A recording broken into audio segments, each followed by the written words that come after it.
이 시간 주시는 하나님의 거룩한 말씀은 계시록 7장 1절에서 마지막 절까지 말씀이 되겠습니다.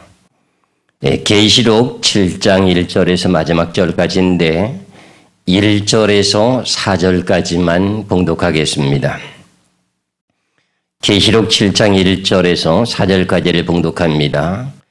일 후에 내가 내 천사가 땅대 모퉁이에 선 것을 보니 땅의 사방의 바람을 붙잡아 바람으로 하여금 땅이나 바다이나 각종 나무에 불지 못하게 하더라. 또 봄에 다른 천사가 살아계신 하나님의 인을 가지고 해도는 데로부터 올라와서 땅과 바다를 해롭게 할 권세를 얻은 네 천사를 향하여 큰 소리로 외쳐 가로되 우리가 우리 하나님의 종들의 이마에 인치기까지 땅이나 바다나 나무나 해하지 말라 하더라. 내가 입맞은 자의 수를 들으니 이스라엘 자손의 각 지파 중에서 입맞은 자들이 14만 4천이니 아멘. 지난 시간에 이어서 계시록 1장 1절에서 3절까지 해서 때가 가까움이라 하는 귀하신 내용의 말씀에 이어서 오늘 이렇게 계시록 7장 1절에서부터 마지막 절까지에 대한 내용을 증거하게 됩니다. 그럼 지난 시간에 말씀을 드렸던 그 내용을 먼저 간략하게 말씀을 드린다면은 이 지구의 종말의 전쟁이 언제 시작될 것인가 하는 그 때에 대한 내용을 설명을 드렸습니다. 그날과 그 시는 아무도 모르기 때문에 무슨 일이 있고 무슨 일이 있고 무슨 일이 이루어지고 난 후에 7년 환란의 전쟁이 있을 것이라고 하는 내용으로만 말씀을 드렸습니다. 그래서 그 모든 성경에 예언된 내용은 이스라엘 나라 중동을 중심으로 해서 예언이 되어 있기 때문에 그 내용의 뜻을 가지고 지난 시간에 증거한 바가 있습니다. 그래서 그 때에 대한 내용을 그날과 그 시는 모르지만은 언제쯤인가 하는 그 내용을 다시금 절기를 통해서 깨달아 보면은 20년 이후와 2048년 그 사이에서 이루어지게 될 예언입니다. 그러면 좀 정확하지는 못하지만은 범위 한계성을 말씀드린다면은 무화과 나무의 비유를 배우라 그 가지가 연하여지고 잎사귀를 내면 여름이 가까운 줄 아나니 그랬습니다. 그때서부터 여름이라고 하는 절기에서부터 시작되어 가지고 겨울이 되지 않도록 기도하라고 하는 하나님에게 하신 말씀인 마태복음에 대한 내용의 24장에서 말씀해 보면은 그것이 마지막에 지구의 종말의 전쟁이라고 하는 아마겟돈 전쟁이 겨울에 일어나지 않도록 기도하라고 하는 내용을 마태복음 24장에서 우리들에게 가르쳐 주시고 계십니다. 그 내용을 말씀을 드린다면은 마태복음 24장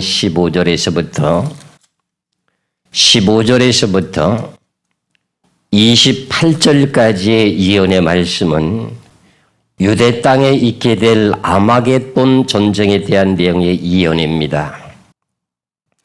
그 내용 가운데 일부를 15절에서부터 20절까지 말씀을 제가 봉독하고 난 후에 설명을 드린다면은 마태복음 24장 15절에서부터 20절까지만 봉독하겠습니다. 그러므로 너희가 선지자 다니엘의 말한 바 멸망에 가증한 것이 거룩한 곳에 선 것을 보거든 읽는 자는 깨달을진저 그때 유대에 있는 자들은 산으로 도망할지어다. 지붕 위에 있는 자는 집 아래 있는 물건을 가지러 내려가지 말며 밭에 있는 자는 겉옷을 가지러 뒤로 돌이키지 말지어다. 그날에는 아이벤 자들과 젖먹이는 자들에게 화가 있으리로다.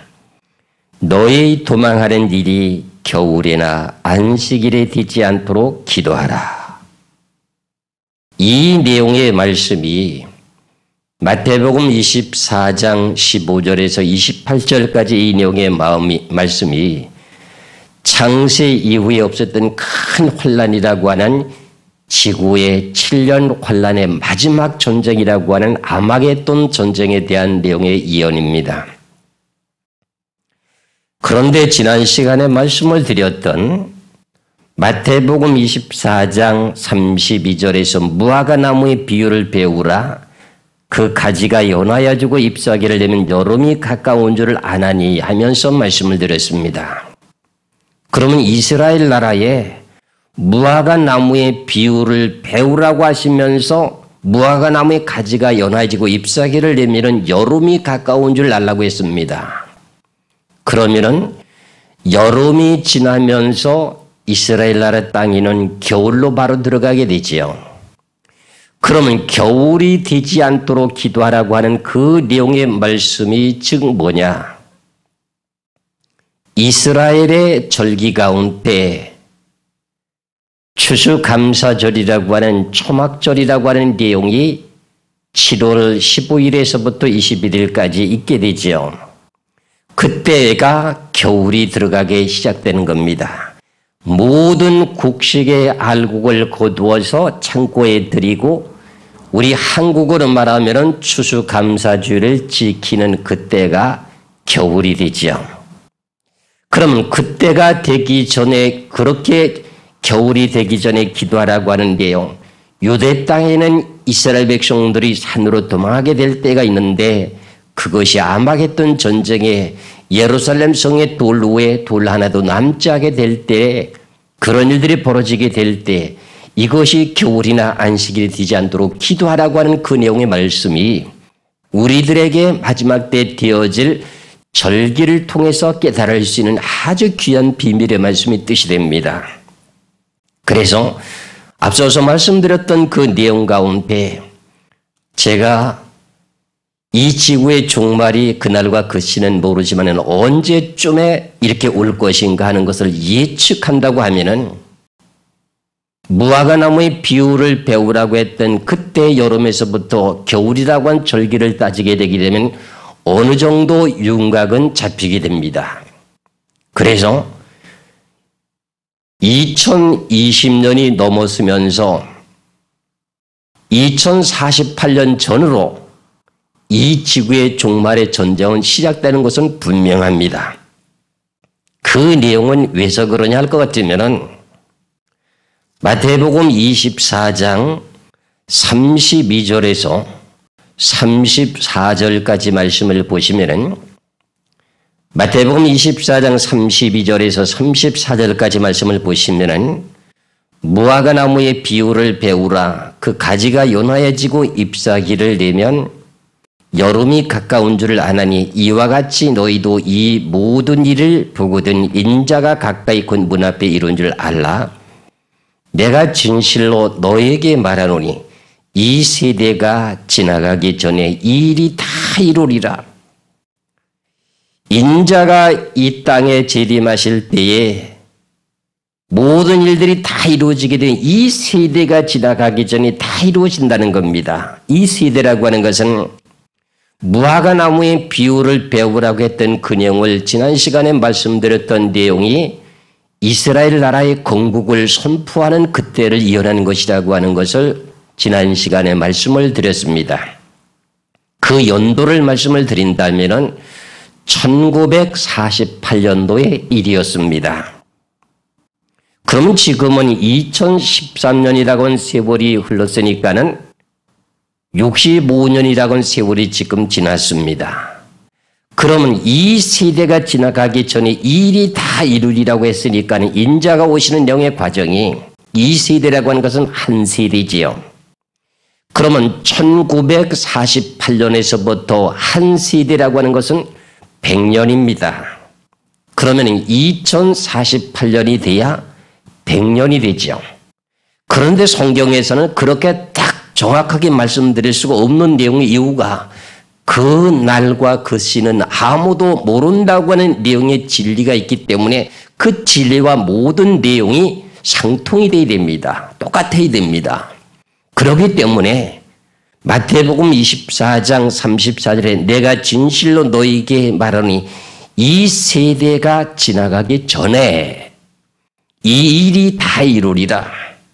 그러면은 한 세대가 지나가기 전에 1948년도에서부터 100년이 되기까지 그 전에는 인자라고 하는 예수 그리스도께서 이 땅에 재림하실 곳에 대한 내용을 말씀하고 계셨으니 범위가 좀 넓다고 봐야 되겠죠.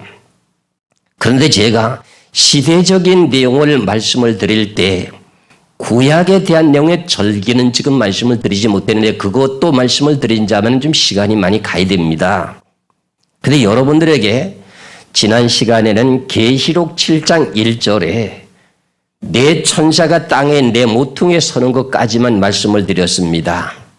그래서 여러분들에게 좀 궁금할 것 같아서 제가 말씀드리는 내용은 이 지구의 종말이 언제쯤에 전쟁이 시작될 것인가 하는 것을 여러분들이 궁금하게 생각하신다고 하면은 2020년 이후에서부터 2048년 전에는 이 지구의 종말이 끝이 나게 된다고 하는 것을 분명히 아셔야 됩니다.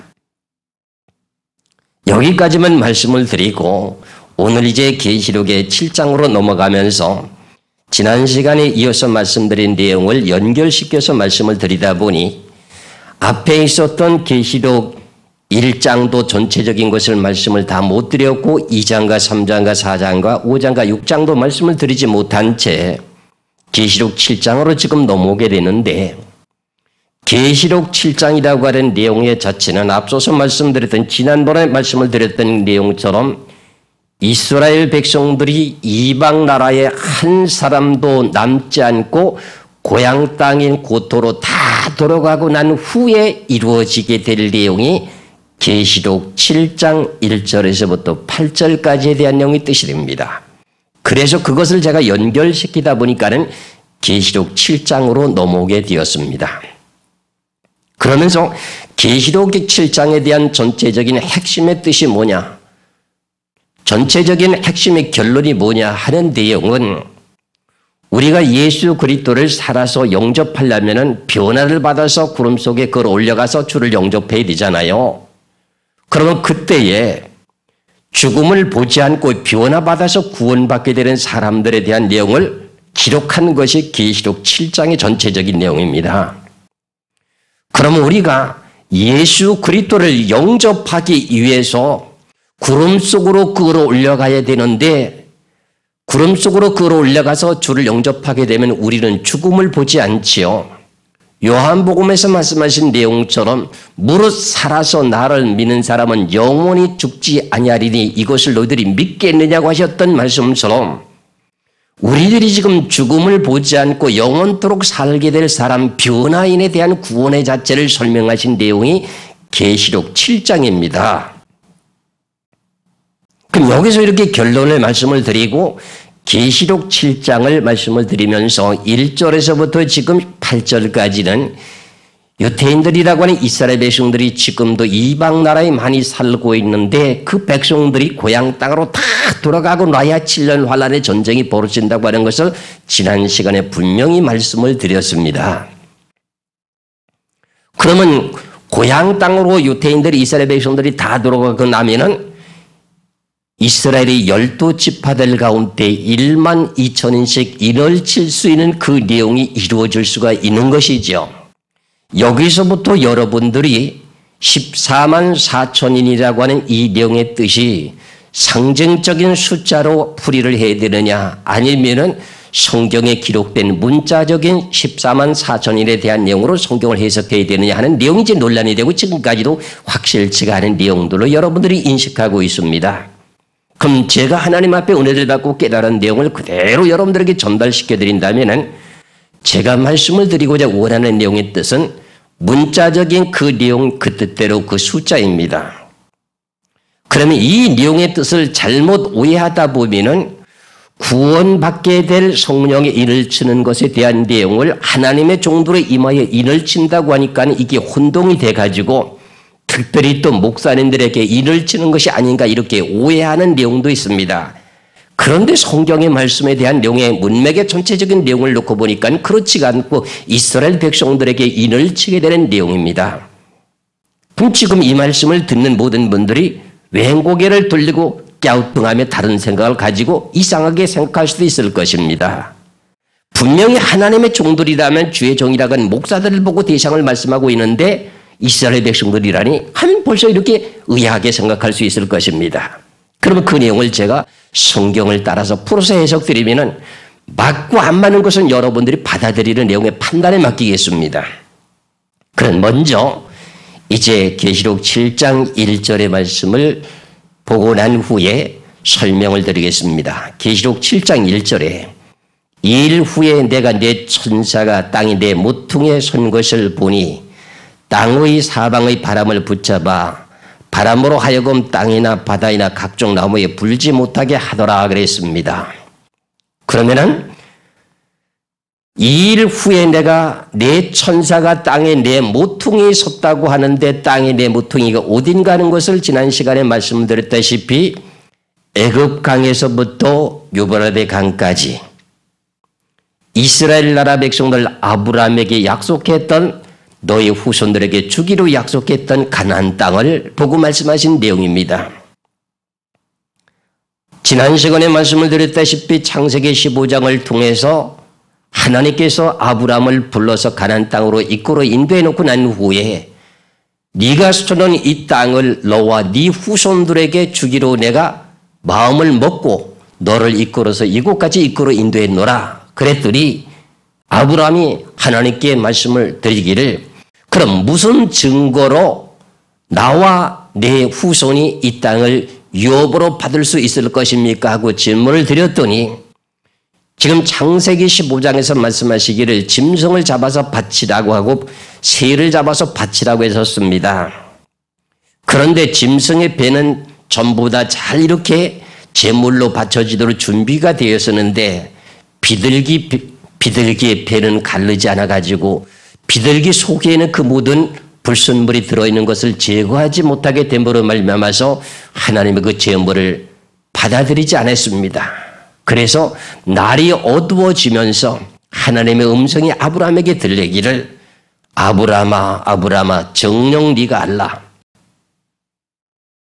너의 후손이 이방에 객이 되어 400년 동안 종살이 하리라고 하는 내용을 말씀을 하시면서 400년이 지나고 난 후에 너의 후손들이 이방에서 가나안 땅을 유업으로 받게 될 텐데 그 땅이 애굽 강에서부터 유브라데 강까지 너희들에게 유업을 주겠다고 그것을 약속을 하게 됩니다. 창세기 15장에서 다시 한번 말씀을 참고해 보면은 창세기 15장 어디서부터 말씀을 보시냐 할 것 같으면 12절에서부터 18절까지만 말씀을 보겠습니다. 창세기 15장 12절에서부터 18절까지 말씀을 보면은 지금 제물을 차려놓고 하늘에서 불이 내려와서 제물이 살라지기를 지금 아브라함이 기다리고 있습니다. 해질 때 아브라함이 깊이 잠든 중에 캄캄함이 임함으로 심히 두려워하더니 여호와께서 아브라함에게 이르시되 너는 정령이 알라. 네 자손이 이방에서 객이 되어 그들을 섬기겠고 그들은 400년 동안 네 자손을 괴롭게 하리니 그 섬기는 나라를 내가 징치할지며 그 후에 네 자손이 큰 재물을 이끌고 나오리라. 너는 장수하다가 평안히 조상에게로 돌아가 장사될 것이요 네 자손은 4대 만에 이 땅으로 돌아오리니 이는 아모리 족속의 죄악이 아직 관영치 아니함이니라 하시더니 해가 져서 어두울 때 연기나는 풀무가 보이며 타는 햇불이 쪼갠 고기 사이로 지나더라. 그날에 여호와께서 아브라함으로 더불어 언약을 세워 가라사대 내가 이 땅을 가나안 땅이죠. 이 가나안 땅을 애굽 강에서부터 큰 강 유브라데까지 네 자손에게 주노니 그럽니다. 그럼 21절까지 연결시켜서 더 보겠습니다. 곧 겐 족속과 그니스 족속과 간몬 족속과 헷 족속과 브리스 족속과 르바 족속과 아모리 족속과 가난 족속과 기르가스 족속과 여보스 족속의 땅이니라 하셨더라 그랬어요. 이래서 결국은 하나님께서 솔로몬 시대 여호수아를 통해서 이스라엘 백성들을 가나안 땅으로 이끌어 인도하게 되지요. 그래서 제비를 뽑아서 12지파들에게 땅을 다 분배시켜주고 난 후에 세월이 흐르고 난 후에 솔로몬이 왕이 되었을 때 그때에 애굽 강에서부터 유브라데 강까지 이스라엘 12지파에게 주겠다고 하는 그 땅의 경계선까지 전체를 다 지배하고 다스렸던 그 시대가 솔로몬 때였습니다. 그 내용의 말씀을 제가 찾아서 다 봉독하기 전에 역대하 9장 26절에서 28절에 기록되어 있으니 여러분들 찾아보시기를 바라면서 그러면은 내 천사가 땅에 내 모퉁이 섰다고 하는 그 내용의 자체를 다시 말씀을 드리면은 애굽 강이라고 하는 그 경계선을 통해서 이라크 쪽에 두 모퉁이 유브라데 강을 중심해서 저 북쪽이라고 하는 이란을 통해서 그쪽에 두 모퉁이에 내 천사가 선다는 겁니다. 그렇다면 내 천사가 선다고 하는 의미의 뜻은 무엇인가? 그 내용을 스가랴서 6장을 보셔야 이해가 갑니다. 지난 시간에 이 스가랴 6장을 말씀드리지 못해서 제가 오늘 이렇게 반복되게 말씀을 드리게 되는데 스가랴서 6장에 대한 내용의 비유를 가지고 말씀을 드린다면은 스가랴 6장 1절에서 5절까지 말씀을 보겠습니다. 스가랴 6장 1절에서 5절요. 내가 또 눈을 들어본즉 내 병거가 두 산 사이에서 나왔는데 그 산은 놋산이더라. 첫째 병거는 홍마들이, 둘째 병거는 흑마들이, 셋째 병거는 백마들이, 넷째 병거는 오름지고 건장한 말들이 면은지라. 내가 내게 말하는 천사에게 물어 가로되 내 주여 이것들이 무엇이니까? 천사가 대답하여 가로되 이는 하늘의 내 바람인데 온 세상의 주 앞에 모셨다가 나가는 것이라 하더라 그랬어요. 그러면은 스가랴 선지자와 지금 하나님 주시는 계시를 지금 받고 있으면서 내 말의 권세에 대한 내용이 지금 어떻게 될 것을 물었더니 천사가 대답하여 가로되 이는 하늘의 내 바람이다. 그럼 이 내용의 말씀을 제가 비유로 말씀드리는 것은 계시록 6장 1절에서부터 말씀을 보시면은 첫째 인을 떼실 때 흰 말이 나오게 됩니다. 둘째 인을 떼게 될 때 붉은 말이 나옵니다. 셋째 인을 떼었을 때 검은 말이 나옵니다. 넷째 인을 뗐을 때는 청황색 말이 나옵니다. 그 내용과 스가랴서 6장에 대한 내용에 첫째 병거는 홍마들이, 둘째 병거는 흑마들이, 셋째 병거는 백마들이, 넷째 병거는 오롱지고 건장한 말들이 이렇게 말씀하셨기에 계시록 6장에 되는 네 말의 종류와 똑같은 내용의 뜻이었습니다. 그런데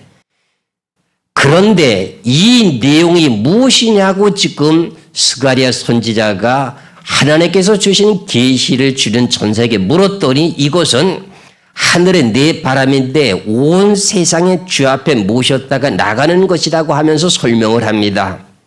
그러면은 하나님의 보좌 앞에 네 천사가 있는데 네 천사가 주관하고 있는 게 누굴 주관하고 있는가 했더니 내 말의 권세를 주관하고 있다는 겁니다. 그러면은 계시록 6장에 대한 내용의 내 말의 권세가 어떤 권세를 갖고 있는 것인지를 그 뜻을 알아야만이 결과적으로 내 천사가 땅에 내 모퉁이 섰다고 하는 것을 알 수가 있지요. 그러면은 그것을 설명을 드린다면은 계시록 6장 1절에서부터 8절까지 말씀에 첫째를 떼니까 흰발이 나옵니다.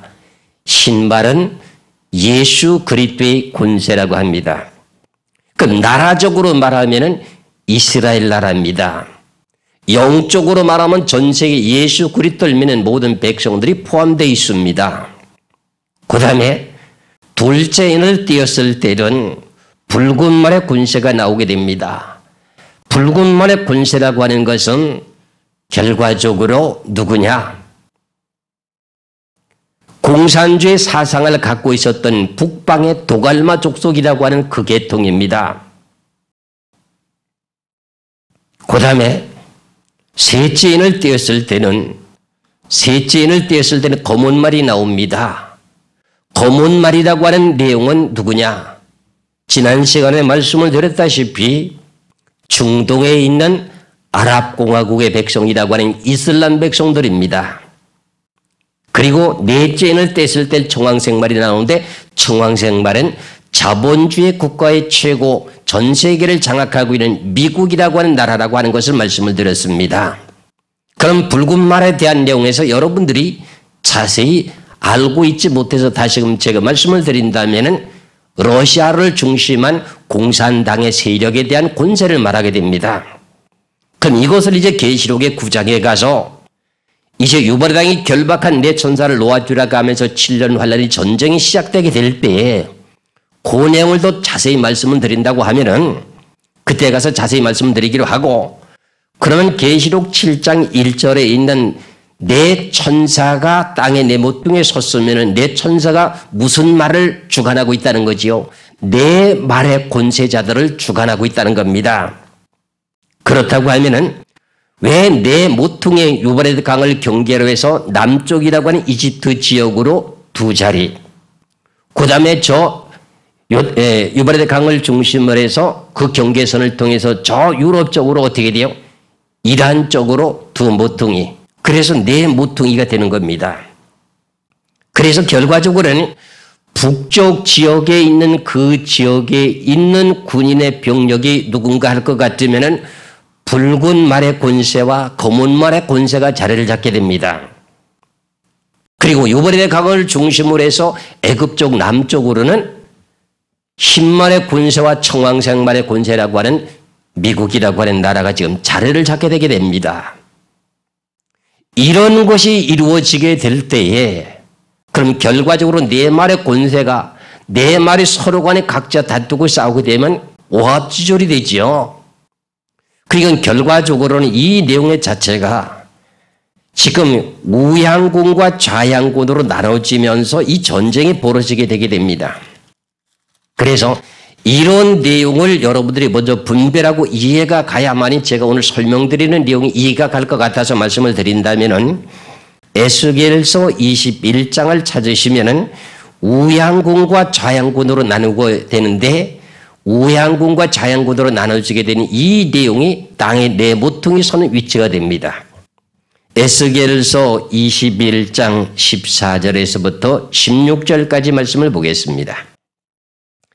에스겔서 21장 14절에서 16절까지 그러므로 인자야 너는 예언하여 손뼉을 쳐서 칼을 3번 거듭 씌우게 하라. 이 칼은 중상케 하는 칼이라. 밀실에 들어가서 대인을 중상케 하는 칼이로다. 내가 그들로 낙담하여 많이 엎드러지게 하려고 그 모든 성물을 향하여 번쩍번쩍하는 칼을 베풀었도다. 오라 그 칼이 번개 같고 사륙을 이와여 날카롭도다. 가라 모이랴 우양하라 항우를 차리라 좌양하라 향한 대로 가라. 그럼 이렇게 하나님께서 에스겔 선지자에게 예언을 주시면서 그러므로 인자의 너는 예언을 하며 손뼉을 쳐서 칼을 3번 거듭 씌우게 하라. 그럼 이 3번 칼을 거듭 씌워지게 하는 내용이 뭡니까? 세계 1차 대전, 세계 2차 대전, 세계 3차 대전. 그럼 세계 1차, 2차 대전은 끝이 났고 지금 3차 대전이 남았잖아요. 3차 대전을 하기 위해서 3번 칼이 거듭 씌워지게 하라고 하는 걸 예언하라는 겁니다. 이 마지막에 3번째 칼이라고 하는 것은 중상케 하는 칼인데 밀실에 들어가서 사람을 죽이는데 누구 먼저 죽이느냐? 대인이라고 하는 왕부터 먼저 제거하는 작업을 한다 그런 말입니다. 요즘의 전쟁들을 보면은 어떻게 돼요? 어떤 나라와 전쟁을 하면 그 나라의 최고 통치권자인 대인이라고 하는 왕부터 축출해내죠. 그래야만이 모든 작전권이 손실되기 때문에요. 이렇게 지금 전쟁이 현실적으로 벌어지는 내용과 마찬가지로 그래서 우양군과 좌양군으로 나눠주게 되는데 요번에 강을 통해서 어떻게 돼요? 우양군과 좌양군으로 나눠주게 됩니다. 그래서 네 말의 권세가 자리를 잡았습니다. 그럼 여기까지 해서 여러분들이 좀 이해가 간 줄로 믿고 이제 본문의 말씀을 다시 들어가면서 말씀을 드리면은 계시록 7장 1절서부터 연결해서 말씀을 봅니다. 이 일 후에 내가 내 천사가 땅에 내 모퉁이에 선 것을 보니 땅의 사방이 바람을 붙잡아 바람으로 하여금 땅이나 바다이나 각종 나무에 불지 못하게 하더라 그랬어요. 그러면 이 네 바람은 스가랴에서 말하는 그 내용의 6장에서 말씀드린 것처럼 네 바람이라고 하는 내용이 전쟁이거든요. 그럼 이 전쟁은 무슨 전쟁이냐? 에스겔서 21장에서 말씀을 드렸던 칼이 3번 거듭 씌워지게 하라고 했던 내용의 3차 세계대전이지요. 성경으로 말씀드린다면 7년 환란의 전쟁이지요. 그러면 지금 계시록의 7장에 있는 내 천사가 땅에 내 모퉁이에 자리를 잡게 되면 전쟁 준비는 완료가 됐다고 하는 뜻입니다. 준비가 다 이루어졌다는 뜻입니다. 그러면은 준비가 다 이루어지기 전에 어떤 일이 먼저 벌어져야 되는가 하는 내용은 지난번에 말씀드린 바와 마찬가지로 이스라엘 백성들이라는 유태인들이 이방 나라에 지금도 현재 많이 살고 있는데 그 백성들이 한 사람도 남지 않고 고향 땅이라고 하는 유대 땅으로 이스라엘 나라 땅으로 고토로 다 돌아간다는 겁니다. 돌아가고 난 후에 무슨 일이 벌어지느냐 할 것은 그들은 아직도 예수 그리스도가 구세주라고 하는 것을 믿지 않습니다. 하나님의 아들이라고 하는 것을 믿지 않고 있습니다. 그래서 그들이 고향 땅으로 돌아가게 되고 난 후에 그들에게 예수 그리스도가 하나님의 아들이라고 하는 것을 믿게 만들고 그들이 그것을 깨닫고 믿는 믿음을 가지게 될 때 인을 짓게 하는 작업을 지금 하게 됩니다. 그러면 제가 말씀을 지난번에 드렸던 내용처럼 순서가 맞습니까? 틀립니까? 유태인들이 고향 땅으로 지금 다 돌아갔습니다. 전쟁 준비가 완료됐습니다. 근데 내 바람이 불라고 하니까 바람을 불지 못하도록 지금 명령을 내립니다. 2절에 보시겠어요? 2절에 또 내가 또 봄에 다른 천사가 살아계신 하나님의 일을 가지고 해도는 데로부터 올라와서 땅과 바다를 해력할 권세를 얻은 네 천사를 향하여 큰 소리로 외쳐 가로되 우리가 우리 하나님의 정도로 임하여 인치기까지 땅이나 바다나 나무나 해하지 말라 하더라. 그러면은 결과적으로 하나님의 정도로 임하여 인치기까지 바람을 불지 못하게 중단시켜 놓습니다. 그러면 전쟁은 누구에게 달렸습니까? 전쟁은 여호와께 달려 있습니다. 바로의 마음을 강팍하게 하신 분도 여호와 하나님이요.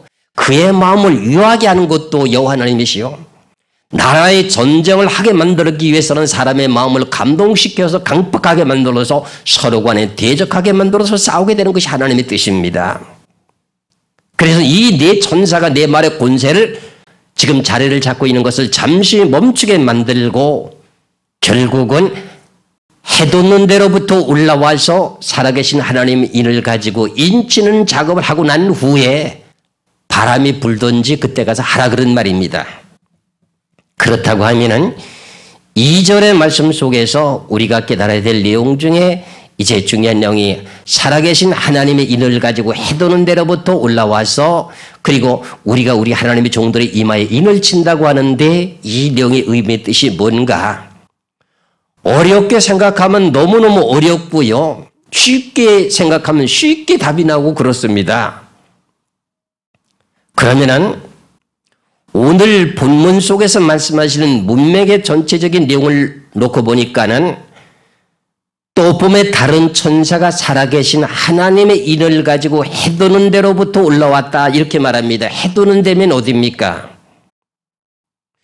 중동이라고 하는 이스라엘 나라를 중심으로 해서 동쪽이면 요단강 건너 지금 해도는 데면은 어디가 될까요? 동아시아 지역으로 볼 수가 있지요. 요단강 건너서부터 동아시아까지지요. 범위가 상당히 넓습니다. 그럼 여기는 누구라고 하는 대상이 없기 때문에 여기까지만 말씀드릴 수밖에 없습니다. 그런데 여기서 누가 인을 치는가 하는 그 내용은 천사가 인을 치게 되면서 우리가 우리 하나님의 종들의 이마에 인치기까지 그럽니다. 그럼 우리라고 하는 내용의 자체는 복수면서 두 사람 이상을 말합니다.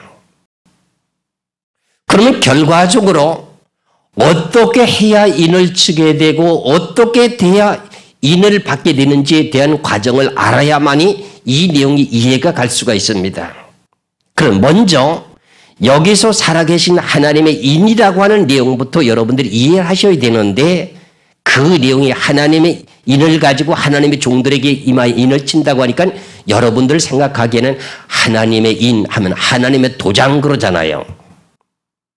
그럼 결과적으로 나라의 어인을 찍는 글의 왕의 직인을 찍는 것과 같은 그런 내용 뜻으로 생각할 수밖에 없는 것이 인간의 지혜입니다.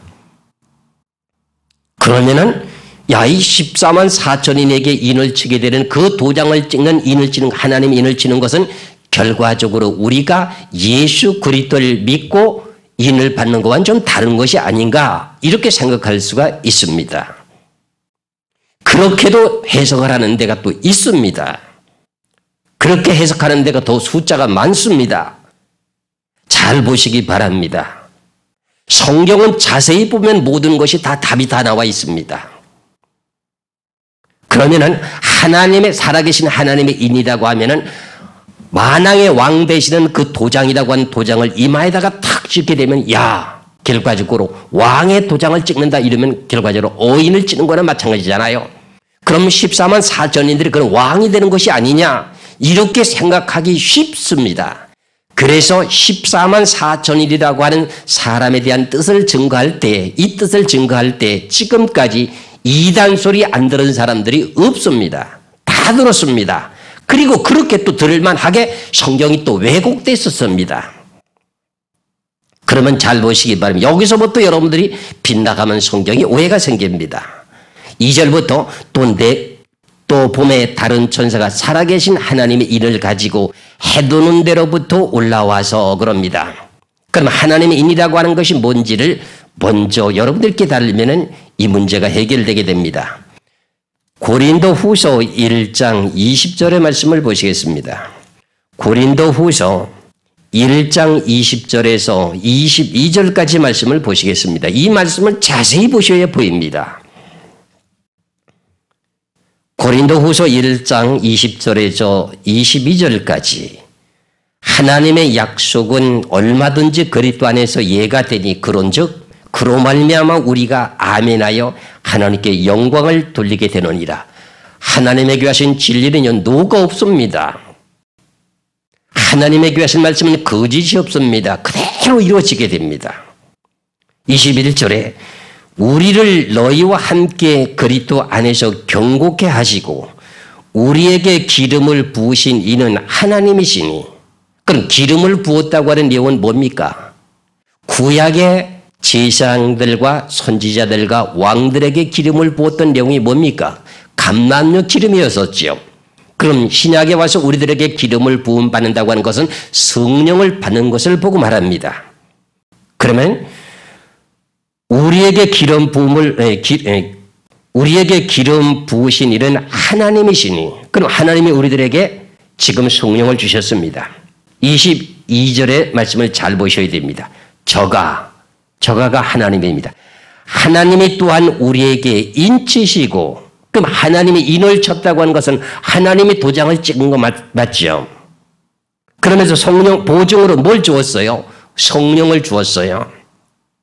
그럼 우리가 예수 그리스도를 마음으로 진실하게 믿는 믿음을 가지게 될 때에, 그때에 하나님께서 우리들에게 하나님의 인을 우리 이마에다가 인을 쳤습니다. 그러면 오늘 본문인 계시록 7장에 있는 내용에 살아계신 하나님의 인을 가지고, 하나님이 죽은 하나님입니까? 산 하나님입니까? 살아계신 하나님이잖아요. 그럼 살아계신 하나님의 인을 가지고 하면은 결과적으로 그게 뭐예요? 성령의 인을 치는 거였습니다. 도장을 찍는 거였습니다. 그럼 이 내용은 누구나 다 예수 그리스도를 믿고 구원받은 성도들에게는 다 이 내용의 뜻이 다 이루어졌습니다. 그럼 계시록 7장에 대한 내용에 그러면 우리가 우리 하나님의 종들에게 하나님의 인을 치게 되는 이 내용의 뜻은 무엇인가? 하나님의 종도를 알게 되면은 제가 말씀드린 내용이 맞는지 틀리는지 여러분들 이해가 갑니다. 그러면은 우리가 우리 하나님의 종들이라고 하는 그 내용을 해석해 드린다고 하면은 앞서서 말씀드린 내용과 마찬가지로 이스라엘 백성들이 고향 땅으로 다 돌아오고 난 후에 그들에게 인을 치고 난 후에 7년 환란의 전쟁이 벌어지게 될 내용을 지금 연결시키다 보니 제가 이 말씀을 드리게 됩니다. 그럼 우리가 지금까지 이 내용의 문자적인 내용을 성경을 해석하다 보면 우리가 우리 하나님의 종들에게 3절에 가서 가로되 우리가 우리 하나님의 종들의 이마에 인치기까지 땅이나 바다나 나무나 해하지 말라 하더라 그래요. 그럼 우리라고 하는 내용의 대상자가 누구일까요? 복수잖아요. 분명히 지금 계시록 7장 2절에서부터 3절까지 연결시켜서 보면은 또 다른 천사가 살아계신 하나님의 인을 가지고 와서 도장을 찍게 되는데 그것을 갖다가 우리가 우리 하나님의 종들에게 인친다고 합니다. 그러면 복수라고 하는 내용의 뜻입니다. 그럼 먼저 하나님의 종들이라고 하는 내용부터 해석을 하고 그 다음에 설명을 드리겠습니다. 그럼 제가 이 말씀을 드리기 전에 앞서서 설명을 드린다면은 하나님의 종들이 누구냐 할 것 같으면 이스라엘 백성들을 보고 하나님의 종들이라고 합니다. 그러면 여러분들 좀 우스울 것 같지요? 성경에는 그렇게 명백하게 기록이 되어 있습니다. 창세기 46장을 찾으시기 바랍니다. 창세기 46장 33절에서 34절까지 말씀을 보시면은 아브라함의 후손들이 아브라함이 이삭을 낳고 이삭이 에서와 야곱을 낳고 야곱이 12족속을 낳고 난 후에 생육하고 번성하면서 약 한 70명에서 75명의 그 군속들이 생육 번성이 되고 난 후에 가나안 땅에 기근이 들어가지고 애굽이라고 하는 곳에 가서 식량을 구하러 가게 되게 됩니다. 그래서 그곳에 식량을 구하러 왔다 갔다 하는 동안에 애굽의 총리로 있었던 요셉이가 미리 먼저 애굽에 가 있고요.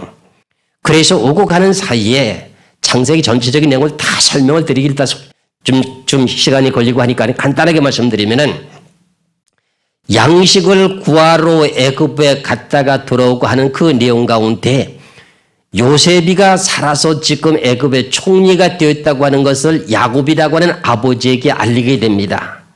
그래서 요셉을 통해서 결과적으로는 가나안 땅에 살고 있었던 아브라함의 후손이라고 하는 야곱의 12권속들이라고 하는 70명에서 75명이 되는 사람들이 애굽으로 내려가게 되게 됩니다. 그래서 총리로 있는 요셉이가 지금 야곱의 아버지에게 부탁하기를 뭐라고 부탁을 하느냐 할 것 같으면은 이제 내가 바로왕하고 대면을 시켜드릴 테니까는 그러면은 우리 이스라엘 백성들이 살 수 있는 고센 땅이라고 하는 그곳은 풀이 잘 나고 목축을 하기에 아주 좋은 땅이라서 애굽 사람들은 그 땅을 별로 좋아하지 않게 여기니까 그 땅을 달라고 요구하십시오 하면서 그 대화를 시키기 위해서 말씀하는 가운데 이스라엘 백성들을 보고 주의 종이라고 말합니다. 그게 하나님의 종들입니다. 그러면은 창세기 46장 33절에서 34절에 바로가 당신들을 불러서 너의 업이 무엇이냐 묻거든 당신들은 구하기를 주의 종들은 어렸을 때부터 지금까지 목축을 하는 자유인데 우리와 우리 선조가 다 그러하니이다 하소서. 애굽 사람은 다 목축을 가증히 여기나니 당신들이 고센 땅에 구하게 되리라 하면서 요셉이가 지금 가르쳐주게 됩니다. 그러면 결과적으로는 여기서 중요한 내용이 뭐냐 할 것 같으면 이스라엘 백성들이 고센 땅에 살기 위해서 바로왕과 대면을 하게 될 때에 이스라엘 백성들을 보고 말할 때 주의 종들이라고 하는 단어를 분명히 쓰고 있습니다. 그런 주의 종이라고 하는 내용과 하나님의 종들이라고 하는 내용과 좀 다른 거 아니냐 또 이렇게 또 우게 되는 또 사람이 있거든요. 그러면은 창세기 50장을 보시면은 창세기 50장 15절에서부터 17절까지 말씀을 보면은 이제 야곱의 권속들이 애굽에 가서 살다가 야곱도 애굽에 내려가게 되지요. 그래서 거기서 죽게 되지. 야곱이가 죽고 나고 나니까는 12 형제가 있는 가운데 요셉이가 총리를 잇게 되고 11 형제들이 아버지가 죽고 나니까 요셉이가 총리를 잇게 되다 보니까 11 형제가 결과적으로 지난 과거에 요셉에게 시기가 돼가지고 꿈 때문에 시기가 돼서 괴롭혔던 일이 있고 구덩이에 빠뜨린 일도 있고 종으로 팔았던 일도 있으니까 그 원한을 갚을까 봐 겁이 나가지고 지금 요셉에게 이제 아버지가 돌아가실 때 이렇게 부탁을 했으니 요셉이 총리 보고 우리들의 그 원한을 갚지 말게 해달라고 하는 그 내용에 부탁을 하게 되는 내용이 창세기 50장 15절에서 17절까지 말씀이 기록되어 있습니다. 그러면서 하나님의 종들이라고 하는 내용을 여기서 기록하고 있습니다. 그러면은 창세기 50장 15절에서 17절입니다.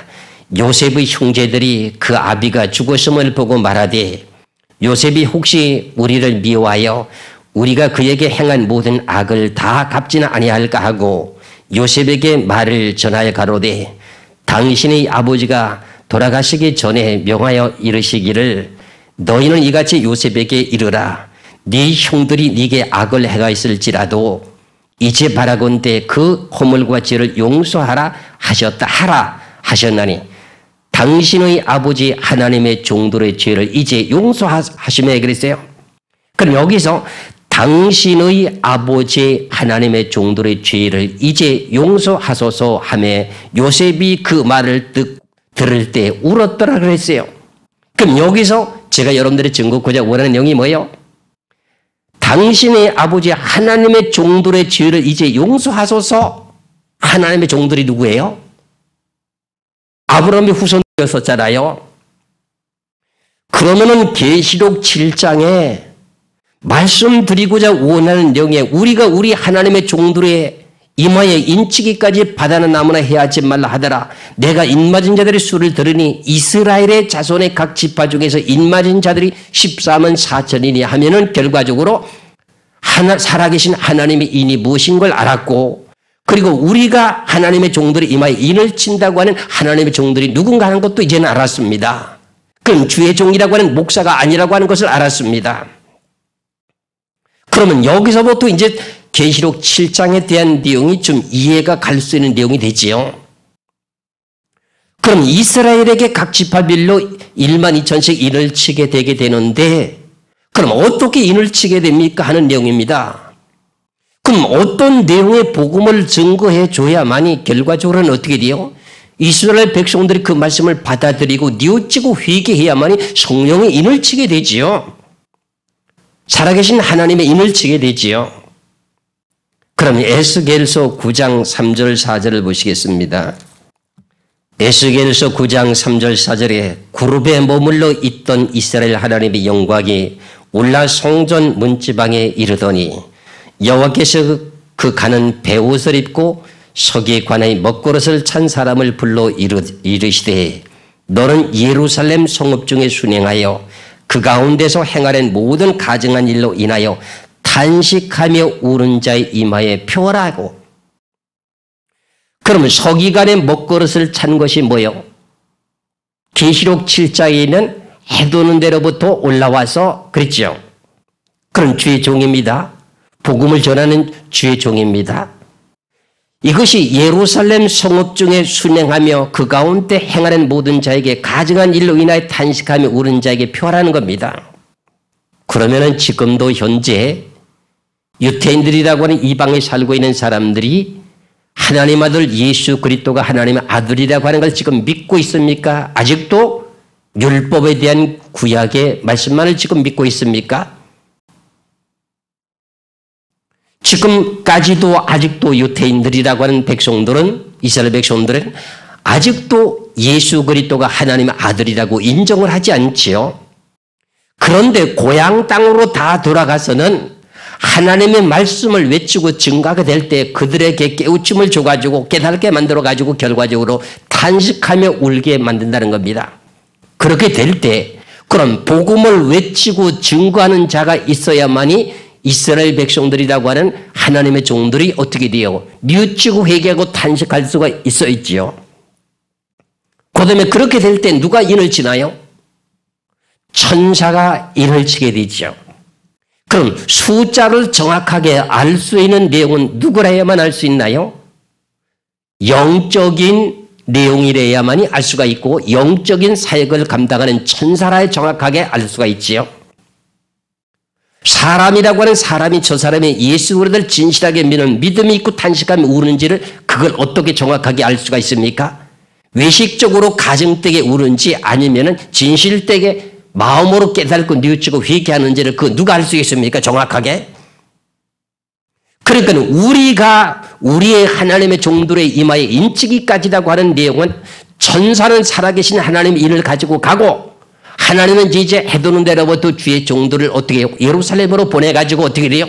이스라엘 백성들의 너희들이 십자가에 못을 박았던 예수 그리스도가 하나님의 아들이라는 복음을 지금 그때 가서 마지막 전하게 되는 겁니다.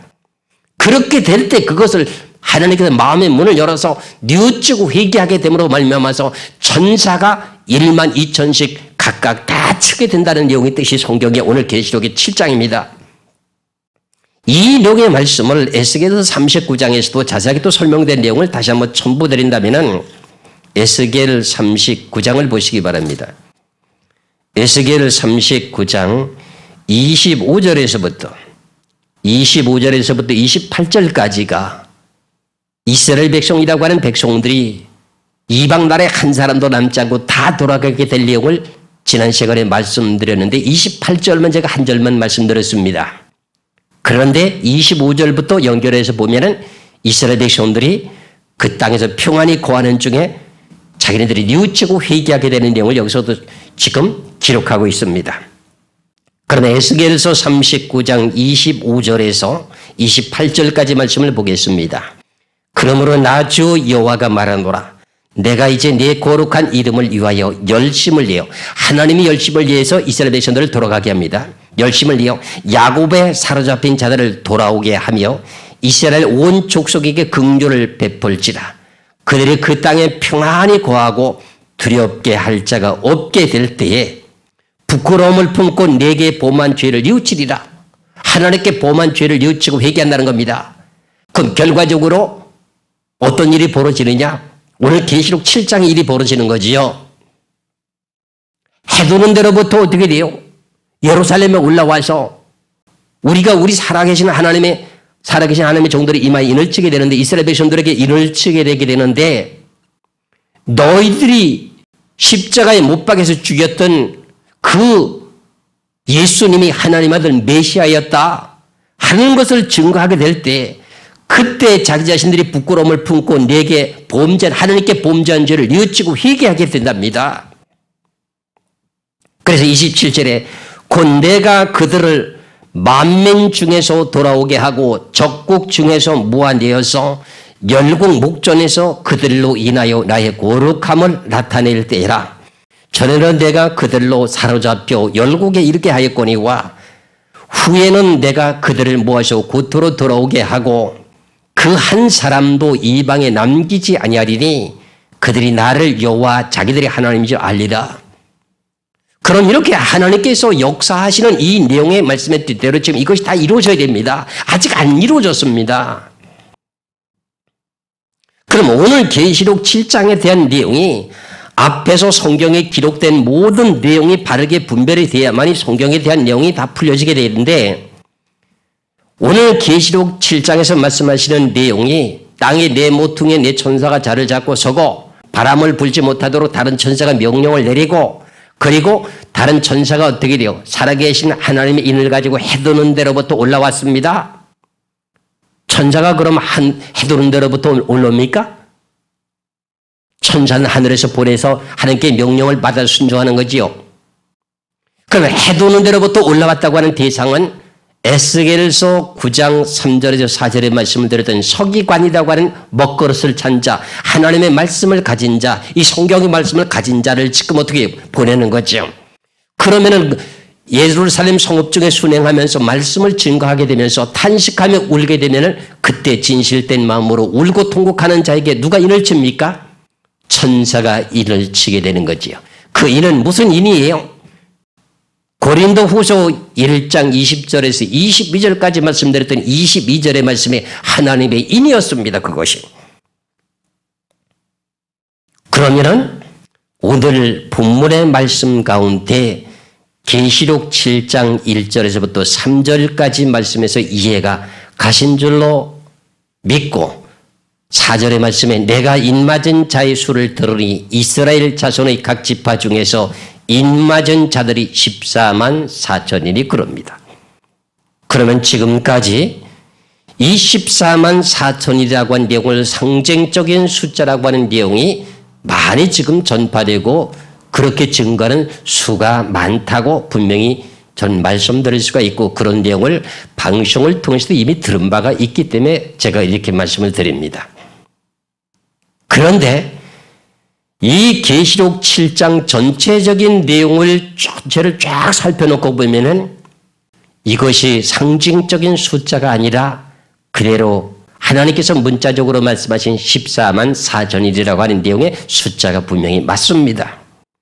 그 내용의 원인과 과정과 결과를 알게 되면은 이해가 가는데 그 원인과 과정을 알지 못하다 보면 결과적으로 다르게 오해하게 되고 상징적인 숫자로 보는 것이 합당하다고 생각할 수가 있습니다. 그럼 상징적인 숫자로 지금까지 알고 있는 내용 중에 소개를 해드린다면 사람이라고 하는 사람의 구조가 육체와 영으로 나눠져 있다고 하는 걸 여러분들이 잘 알고 있습니다. 사람의 심령 속에 영이 있고 육체의 사람이 있다고 하는 걸 여러분들이 겉사람이라고 하는 것이 있다고 하는 걸 여러분들이 알고 있습니다. 그러면은 구약의 시대에는 육체적인 율법의 시대예요. 신약의 시대에는 영적인 말씀의 시대, 영적인 시대예요. 그래서 마음의 신비에 새겨지는 그런 시대예요. 그러면 신구약에 대한 내용을 가지고 사람의 한 몸을 가지고 비유를 하게 됩니다. 겉사람인 육체는 율법이요. 속사람이라고 하는 심령의 영은 영의 사람이요. 그러니까 신약은 영이요, 구약은 율법이요, 육이요, 육체요 그랬어요. 그러면은 이 내용을 갖다가 14만 4천회를 갖다가 숫자를 맞추는데 어떻게 맞추느냐 할 것 같으면은 이스라엘의 야곱의 12지파의 12 그리고 신약의 예수님의 12제자의 12, 12 그럼 12, 12를 곱하게 되면 얼마가 되나요? 14만 4천일이라고 하는 내용이 나오죠. 그래서 결과적으로는 이 내용을 갖다가 능히 셀 수 없는 흰 물이라고 하다 보니까 결과적으로는 어떻게 돼요? 14만 144에다가 지금 1000을 곱하는가? 이 곱하게 되니까는 14만 4천이 되는 거예요. 그 능히 셀 수 없는 숫자라고 하니까 많은 숫자를 포함시키다 보니 그렇게 계산해서 상징적인 숫자라고 말하게 되는데 저는 그렇지 않다고 분명히 말씀을 드립니다. 분명히 성경에서도 어떠한 오해 소지가 생길 만한 오묘하게 감춰진 비밀이 아니고 내가 인맞은 자의 수를 들으니 이스라엘 자손의 각 지파 중에서 인맞은 자들이 14만 4천이니 유다 지파 중에 인맞은 자가 1만 2천이요 루벤 지파 중에 1만 2천이요 갓 지파 중에 1만 2천이요 아셀 지파 중에 1만 2천이요 납달리 지파 중에 1만 2천이요 므낫세 지파 중에 1만 2천이요 시몬 지파 중에 1만 2천이요 레위 지파 중에 1만 2천이요 이사갈 지파 중에 1만 2천이요 수불론 지파 중에 1만 2천이요 요셉 지파 중에 1만 2천이요 베냐민 지파 중에 인맞은 자가 1만 2천이라. 그럼 각 지파별로가 1만 2천씩 인을 쳤으면 얼마예요? 14만 4천이잖아요. 이스라엘의 자손의 각 지파 중에 자들이 14만 4천이라고 하는 내용을 사도 요한이가 분명히 듣고 요들에 기록했어요. 그런데 이것을 해석하려니 해석이 안 돼가지고 상징적인 숫자를 지금까지 풀이해 왔습니다. 그런데 저는 그렇지 않다고 지금 반론을 함께 됩니다. 그럼 이 내용의 의미의 뜻이 뭔가? 그러면은 이스라엘의 각 지파 중에 12지파 중에서 지금 무슨 지파가 빠졌습니까? 단 지파가 빠졌습니다. 대신 누구 지파가 들어갔습니까? 므낫세 지파가 들어갔습니다. 만일의 상징적인 숫자라고 말한다고 할 것 같으면 단지파를 그대로 집어넣고 지금 말씀을 해야 될 텐데 왜 단지파가 없고 므낫세 지파를 집어넣고 난 후에 이렇게 일반 2000씩 예를 치게 됩니까? 이렇게 질문을 한다면 어떻게 답을 할까요? 이스라엘의 각 지파의 전체적인 반열은 단지파가 들어가서 12지파였습니다. 그런데 계시록 7장 5절에서부터 8절까지 말씀을 보니까 단지파는 없어졌습니다. 그럼 여기서 그럼 왜 없어졌는가 하는 그 내용의 원인을 또 아셔야 될 거 아닙니까? 그러면 상징적인 숫자라고 한다면 왜 단지파가 없어진 것에 대한 내용, 단지파를 그냥 집어넣고 말씀할 수가 있는 내용이지요. 그런데 왜 므낫세 지파를 대신 집어넣고 단지파를 뺐는가 하는 그 내용의 원인을 찾아야 되죠. 이렇게 이런 내용의 한 단어를 해석하는 데는 성경을 전체적으로 다 들춰봐야 될 정도로 이렇게 어려운 내용 중에 하나입니다. 제가 마지막 때 되어질 이 종으로 하나님 앞에 기름 부음을 받고 이 말씀을 증거하다 보니 하늘 환난과 연단 속에서 이 말씀을 증거하기까지는 그냥 대수롭게 유명한 목사님들이 계신데 함부로 이렇게 전하는 것이 아니죠, 제가요. 어떤 분명한 답이 있기에 이렇게 말씀을 드리죠. 마지막에 종말의 예언이라고 하는 것이 빗나가 버리면은 계시록에서도 말씀하신 내용에 내가 화를 받게 되고 생명책에서 어디에 이름이 지워지고 결국에 구원도 받지 못하는 그런 처참한 자리에 들어가는 걸 제가 알고 있는데 어찌 감히 함부로 말을 할 수가 있습니까? 그러면 여기서 단지파에 대한 내용을 추적을 해봐야 됩니다. 단지파라고 하는 내용을 추적을 하려면은 이스라엘 백성들이 애굽에서 430년을 살다가 다시금 출애굽 모세를 통해서 출애굽해서 홍해바다를 건너고 광야 40년을 거쳐가지고 가나안 땅에 들어가게 되지요. 모세는 가나안 땅을 들어가지 못하고 느보산에서 가나안 땅만을 바라보고 죽게 되면서 여호수아에게 그 사명을 인수인계하게 되지요. 그래서 여호수아와 갈렙이 함께 광야에서 나게 된 제2세 이스라엘 백성들을 데리고 가나안 땅에 들어가게 됩니다. 가나안 땅에 들어가자마자 어떻게 돼요? 이스라엘 그 12지파들에게 가나안 땅 건너가기 전에부터 모세에서부터 땅을 분배받았던 사람들은 요단강 건너가기 전에 벌써 2지파 반은 결과적으로 분배를 받았지요. 그러니까 요단강을 건너가고 나서부터 어떻게 돼요? 전쟁에서 그 땅을 빼앗기 시작하면서부터 여호수아가 12지파들에게 땅을 나눠주기 시작하게 됩니다. 그러면서 모든 지파들에게 땅을 나눠주면서 단지파에게도 땅을 나눠주게 되는데 제비를 뽑아서 나눠주게 되는데 그 단지파에게도 11 성읍에 대한 것을 제비를 뽑아서 나눠주게 됩니다. 그 내용을 여호수아 19장 40절에서 46절의 말씀을 보면 나오게 됩니다. 여호수아 19장을 보시기 바랍니다. 여호수아 19장 40절에서부터요. 46절까지입니다. 그러면은 여호수아 19장 40절에서부터 말씀을 보겠습니다. 7제로 단지파의 지파를 위하여 그 가족대로 제비를 뽑았으니 그 기업이 지경은 소라와 에스다올과 이르세메스와 살라빈과 아얄론과 이들라와 엘론과 딥나와 에그론과 엘드게와 기쁘돈과 발랏과 여옥과 브네브락과 가드 림몬과 베알곤과 락곤과 요빠 맞은편 경계까지다.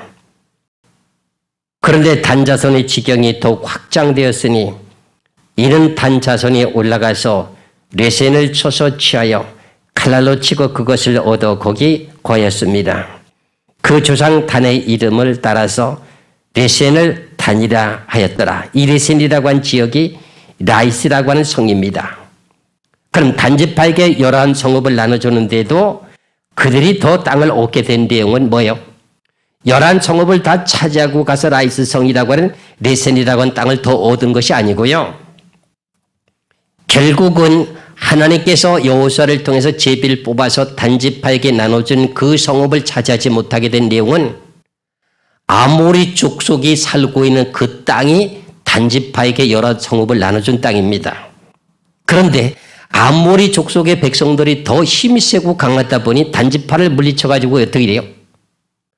열합 성읍을 나눠준 그 땅에 와서 발을 붙이지 못하게 만들어서 산 꼭대기에서 산에서만 살게 만들었습니다. 그 내용이 사사기에서 1장 34절에 기록되어 있습니다. 여러분들이 메모를 하시기 바랍니다. 제가 이 말씀을 다 찾아서 봉독하기 전에 중요한 내용만 말씀을 드리기로 하고 사사기 1장에 보시면은 사사기 1장 34절에 보면은 아모리 족속들이 힘이 더 강해가지고 단지파들에게 나눠지는 그 성읍을 땅을 차지할까봐 땅에 내려오지 못하고 산 꼭대기로 계속 쫓아 올라버리게 됩니다. 그러다 보니까 결과적으로 열합 성읍을 제비를 뽑아서 땅은 분배를 받아서 그 땅을 차지하지 못하게 됩니다. 그러다가 세월이 흐르다가 땅을 차지하지 못하게 됨으로 말미암아서 이제는 어디로 가느냐? 저 북쪽 제 끝에 집안에 레센이라고 하는 그곳이 라이스 성입니다. 레센이라고 하는 옛날의 이름은 레센이었었는데 그 다음에 이름이 바뀌어서 라이스 성입니다. 라이스 성이라고 하는 그 성을 침범해가지고 단지파 성으로 자리를 잡고 거기서 단지파의 이름을 부르게 되게 됩니다. 그러다가 세월이 흐르고 난 후에 이스라엘 백성들이 부패하고 범죄하게 되므로 1대 왕, 2대 왕, 3대 왕, 솔로몬 왕 이후에 북이스라엘과 남유다로 갈라지게 되게 되지요. 그러다가 남유다의 왕이라고 하는 아사 왕과 북이스라엘의 바사 왕과의 일생 동안 전쟁이 있게 되게 되는데 북이스라엘의 왕이라고 하는 아사 왕이 아람이라고 하는 백성들에게 은금 보화를 많이 주어가지고 그들에게 구원 요청을 하게 되게 됩니다. 그래서 북이스라엘의 왕이라고 하는 바사가 라마를 와서 지금 건축을 해가지고 북이스라엘 백성들이 예루살렘에 올라가서 절기를 지키지 못하게 하기 위해서 지금 성을 쌓게 되게 됩니다. 그것 때문에 아사 왕이라고 하는 유다 왕이 아람이라고 하는 왕에게 금은 보화를 보내가지고 저 북이스라엘을 침범하게 만들어가지고 결과적으로 지금 이스라엘 백성들이 범죄한 그 모든 내용, 범죄하고자 원하게 되는 지금 그 성을 침범하지 못하게 하기 위한 내용을 지금 파기한 내용의 전쟁 지원 요청을 받게 되게 됩니다. 그럴 때에 아람 백성의 지역의 땅이 어디입니까? 지금 제일 북쪽 이스라엘 백성들에게 12지파에게 제일 끝에 있는 지역이 이온과 단지파 라이스 성이라고 하는 것입니다. 거기서부터 침범해서 들어오게 되게 됩니다. 그럴 때 단지파의 백성들이 그때 멸망을 당한 것으로 지금 추정하게 되고 그거 외에는 다른 내용에 답이 없습니다. 그래서 그때에 거기에서 단지파의 생명들이 전부 다가 대가 끊어지게 되게 됨으로 말미암아서 지금 단지파의 후손들이 지금 이어지지 않고 있다고 하는 것을 지금 말씀드릴 수가 있습니다. 그 내용은 이제 성경을 찾아보게 되는데 열왕기상 15장을 보시기 바랍니다. 열왕기상 15장 16절에서부터 22절까지 말씀을 보겠습니다. 열왕기상 15장 16절에서부터 22절까지 지금까지 제가 설명드린 내용을 성경을 찾아서 이제 봉독해 드립니다. 아사와 이스라엘 왕 바사 사이에 일생 전쟁이 있으니라. 그러면 아사 왕은 유다 왕입니다. 3대 왕입니다. 그 다음에 이스라엘의 왕은 바사 왕입니다. 이것도 남북으로 갈라지고 난 후에 3대째 되는 왕입니다. 그럼 이스라엘의 전체적인 왕은 초대 왕은 사울 왕이지요. 2대 왕은 다윗이지요. 3대 왕은 뭐예요? 솔로몬이에요. 솔로몬 이후에 남과 북으로 갈라지고 난 후에 1대, 2대, 3대를 말하는 거예요. 제가 말씀드리는 것은. 그럼 아사 왕과 이스라엘 왕 바사 사이에 일생 전쟁이 있으니라. 이스라엘 왕 바사가, 북이스라엘 왕 바사가 유다를 치러 올라와서 라마를 건축하여 사람을 유다 왕 아사에게 왕래하지 못하게 하려 한지라 그랬어요. 이 내용의 이유는 앞서서 말씀드린 것처럼 북이스라엘 백성들이 어떻게 돼요? 절기 때가 되면은 절기를 지키기 위해서 예루살렘 성으로 올라와야 되는데, 올라와서 그것을 절기를 지키기 위해서 올라갔다 왔다 갔다 하다 보면은 북이스라엘 백성들이 남유다에 속할까봐 북이스라엘의 왕이라고 하는 바사 왕이 그것을 차단하기 위해서 어떻게 해요? 왕래하는 것을 지금 하지 못하게 한지라 그랬어요. 그래서 뭘 하느냐 하면 지금 라마라고 하는 그 성을 건축하게 됩니다. 그 다음에 18절에 아사가 여호와의 전 곡관과 왕궁 곡관에 남은 은금을 몰수히 취하여 그 신복의 손에 붙여서 다메섹에 구한 아람 왕의 헤시온의 손자 다브림몬의 아들 베나단에게 보내어 가로되 나와 당신 사이에 약조가 있고 내 부친과 당신의 부친 사이도 있었느니라.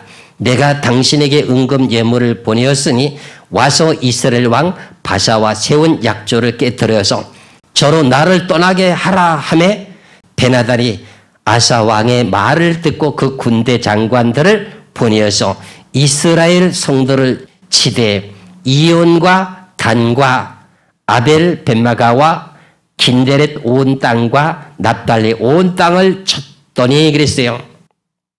그러면은 북이스라엘의 왕이었던 바사 왕이 라마를 건축하러 와가지고 지금 남유다를 침범하게 되는 것 때문에 남유다라고 하는 아사 왕이 아람의 왕에게 금은보화를 보내가지고 저 북이스라엘을 물러가게 해달라고 하면서 전쟁 지원 요청을 하게 되지요.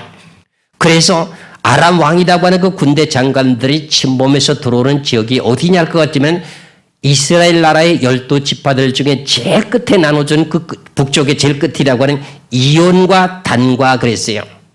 그럼 이온과 단이라고 하는 이 단지파가 살고 있는 이 내용은 결과적으로 지금 사사기에서 앞서서 말씀드린 라이스 성이었습니다.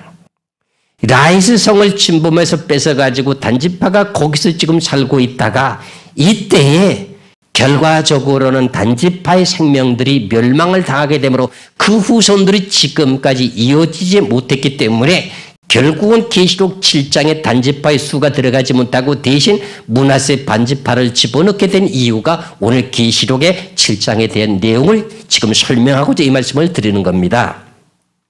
그래서 이온과 단과 아벨 벳마가와 긴네렛과 온 땅과 납달리 온 땅을 쳤더니 바사가 듣고 라마 건축하는 일을 그치고 디르사에 거하니라.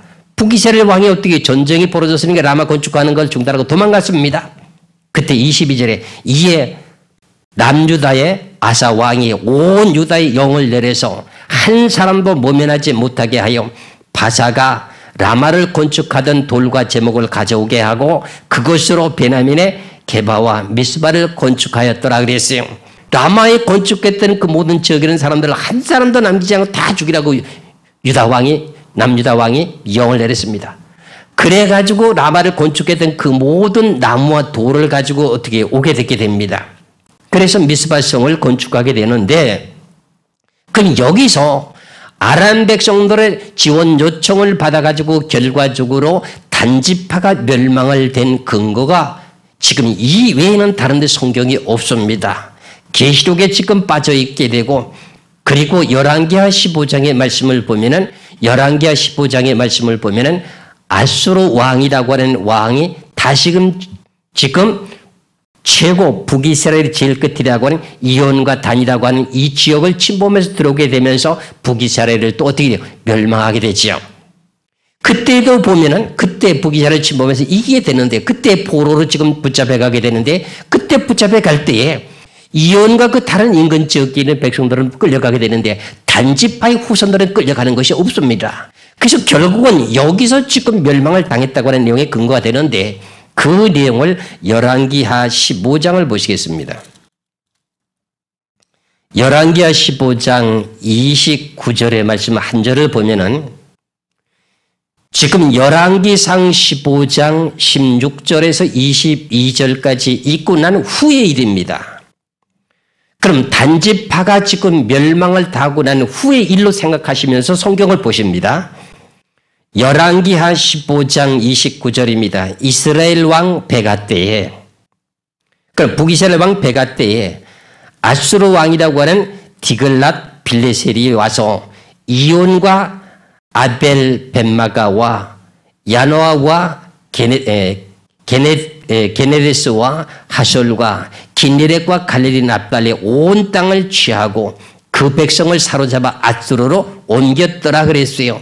그럼 이때에도 이온과 같이 붙었던 지역이 단지파의 땅인데 이미 열왕기상 15장에서 바사와 아사왕 사이에서 전쟁 가운데서 아람에게 지원 요청을 할 때 그때에 단지파가 멸망당하기 때문에 여긴 단지파가 없습니다. 땅이 없습니다.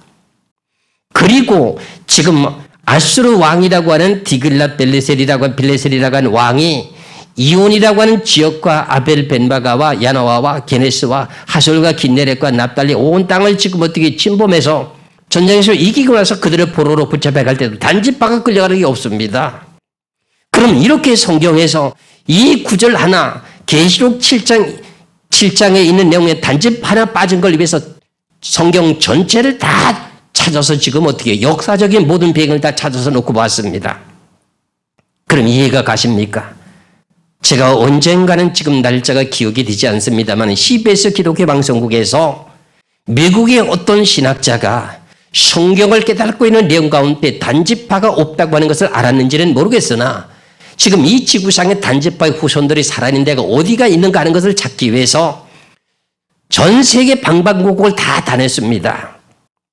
그런데 단지파가 남아있다고 하는 그 내용을 지금 찾지 못했다고 하는 것을 제가 텔레비 방송을 통해서 깨닫게 되면서 성경에 대한 내용이 너무나도 정확하게 맞는 것을 제가 깨닫게 됩니다.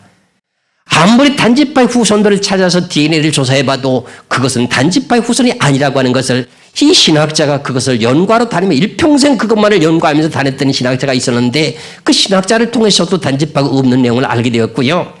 그것보다도 성경에서 기록된 내용을 추적해서 놓고 보니까 단지파가 빠지고 없습니다. 그렇다면 상징적인 숫자가 아닌 것도 분명하지요.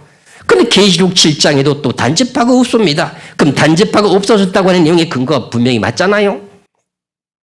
그럼 오늘 본문의 말씀에 계시록 7장을 다시 갑니다. 계시록 7장 5절서부터 다시 보겠습니다. 5절서부터 계시록 7장 5절부터 유다 지파 중에 인 맞은 자가 1만 2천이요 루벤 지파 중에 1만 2천이요 갓 지파 중에 1만 2천이요 아셀 지파 중에 1만 2천이요 납달리 지파 중에 1만 2천이요 므낫세 지파 중에 1만 2천이요. 여기가 단지파가 들어가야 되는데 단지파가 없으니까 므낫세 지파 중에 1만 2천이요. 므낫세가 대신 들어갔습니다. 그리고 시몬 지파 중에 1만 2천이요 레위 지파 중에 1만 2천이요 이사갈 지파 중에 1만 2천이요 스불론 지파 중에 1만 2천이요 요셉 지파 중에 1만 2천이요 베냐민 지파 중에 인 맞은 자가 1만 2천이라. 그러면 1만 2천을 갖다가 11을 곱하면은 14만 4천이었습니다. 그러면은 여기까지 해서 계시록 7장에 있는 14만 4천인이라고 하는 사람들은 결국은 하나님의 살아계신 인을 이마에 치게 되는데 그것을 갖다가 우리가 하나님의 종들이 이마에 인을 친다고 하는 하나님의 종들이 누군가 했더니 이스라엘 나라 백성이라고 하는 것도 제가 앞서서 말씀을 드렸고요. 그럼 이것은 왕의 자리 간다고 하는 것을 성경을 많이 해석하는 사람이 있는데 왕의 자리에 들어가는 것은 절대로 아닙니다. 그것은 결과적으로 변화받는 사람으로 들어가기 때문에 그렇습니다.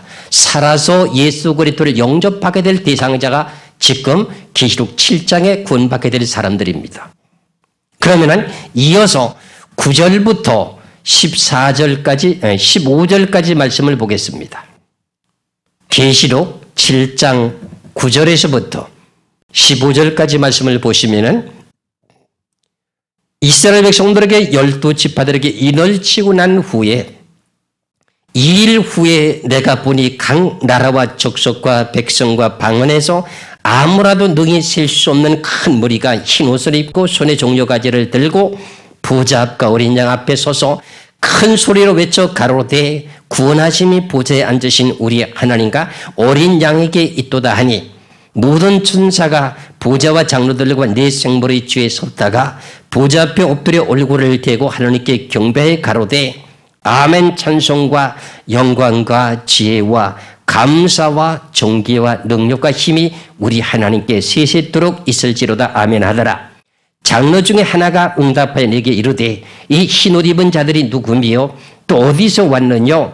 내가 가로되 내 주여 당신이 알리다 하니 그가 나더러 이르되 이는 큰 환난에서 나오는 자들인데 어린 양의 피에 그 옷을 씻어 시게 하였느니라. 그러므로 그들이 하나님의 보좌 앞에 있고 또 그의 성전에서 밤낮 하나님을 섬기매 보좌에 앉으시니까 그들 위에 장막을 치시리니 그럽니다. 그럼 여기까지 내용의 말씀을 보면은 이스라엘의 백성들에게 각 지파별로 1만 2천씩 인을 치고 난 후에 9절서부터 15절까지 말씀을 제가 이제 봉독해 드렸는데 2일 후에 내가 보니 각 나라와 족속과 백성과 방언에서 아무라도 능히 셀 수 없는 큰 무리가 흰옷을 입고 손에 종려가지를 들고 보좌 앞과 어린 양 앞에 서서 큰 소리를 외쳐 가로되 구원하심이 보좌에 앉으신 우리 하나님께 있도다 하면서 이렇게 외칩니다. 그러면 각 나라와 족속과 방언에서 능히 셀 수 있는 이 내용의 뜻은 무엇입니까? 그럼 전 세계 이스라엘 나라 백성들 외에 이방인들이라고 말씀드릴 수 있는 내용이지요. 그럼 복음이 예루살렘에서부터 시작돼서 소아시아 지역으로 지금 쫓겨가다가 복음을 전파하면서 소아시아 7교회가 세워지고 그리고 지금 유럽으로 복음이 건너가게 되지요. 그러면서 유럽 지역에서부터 복음이 전 세계로 한 바퀴 돌면서 어떻게 돼요? 지금까지 현재 예수 그리스도를 믿고 전부 여러분들이 마음으로 예수 그리스도를 믿는 믿음을 가지게 되므로 여러분들이 구원을 받을 때 뭘 받았어요? 인침을 받았잖아요. 그러면 계시록 7장에 있는 2절에서부터 8절까지 대한 내용은 이스라엘 백성들은 앞으로 지금 돌아올 때까지도 하나님 아들 예수 그리스도를 하나님의 아들 메시아가 아니라고 지금까지도 부인하고 있는데 그때 가서는 인정하고 믿게 된다 그런 말입니다.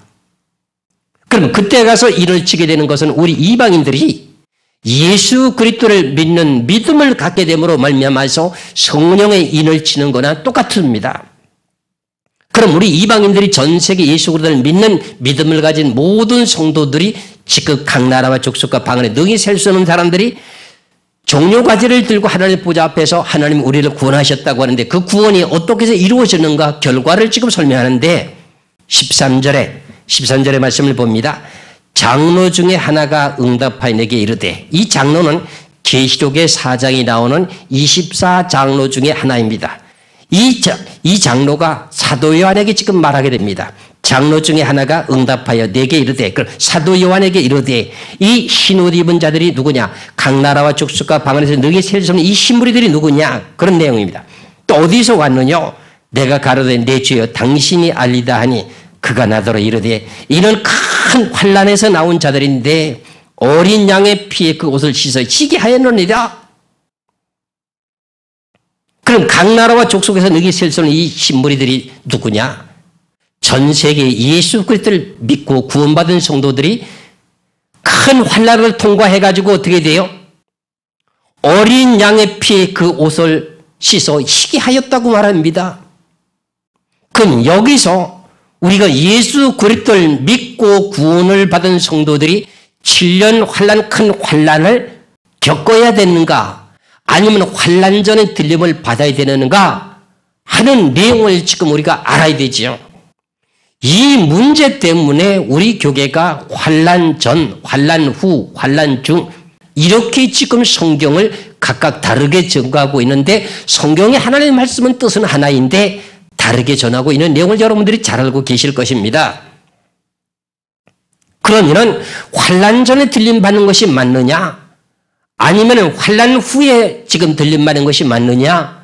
하는 이 내용을 놓고 봤을 적에 성경에서는 환난 전에 들림 받는다고 하는 내용은 저는 지금까지 찾아본 일이 없습니다. 저로서는요. 그래서 성경에는 지금 계시록 7장에서도 분명히 큰 환난 가운데서 지금 나온다고 하는 것을 장로 중에 하나라고 하는 24장로 중에 하늘나라 보호자 주위에 24장로가 있거든요. 제가 계시록 1장서부터 쭉 설명을 했으면 얼마나 이게 쉽게 이해가 잘 갔을까요? 근데 제가 이것을 다 전하지 못하게 되는 그 내용 가운데 건너뛰다 보니까 지금 여러분들이 이해가 덜 될 수가 있을 것 같아서 설명을 드린다면 장로 중에 하나라고 하는 것은 계시록 4장에 있는 24장로 중에 한 장로가 사도 요한에게 야, 각 나라와 족속과 방언에서 능히 셀 수 없는 이 흰무리들이 구원받게 되는데 이게 어떻게 해서 구원받은 네가 아느냐 하고 질문했더니 모른다고 그럽니다. 내가 가로되 내 주여 당신이 알리다 난 모르고 당신이 알리다니까 그가 나더러 24장 중에 하나가 나더러 이르되 이는 큰 환난에서 나오는 자들인데 어린 양의 피에 옷을 씻어 희게 하였느니라 그럽니다. 그런데 15절에 그러므로 그들이 하나님의 보좌 앞에 있고 또 그의 성전에서 밤낮 하나님을 섬기며 그랬어요.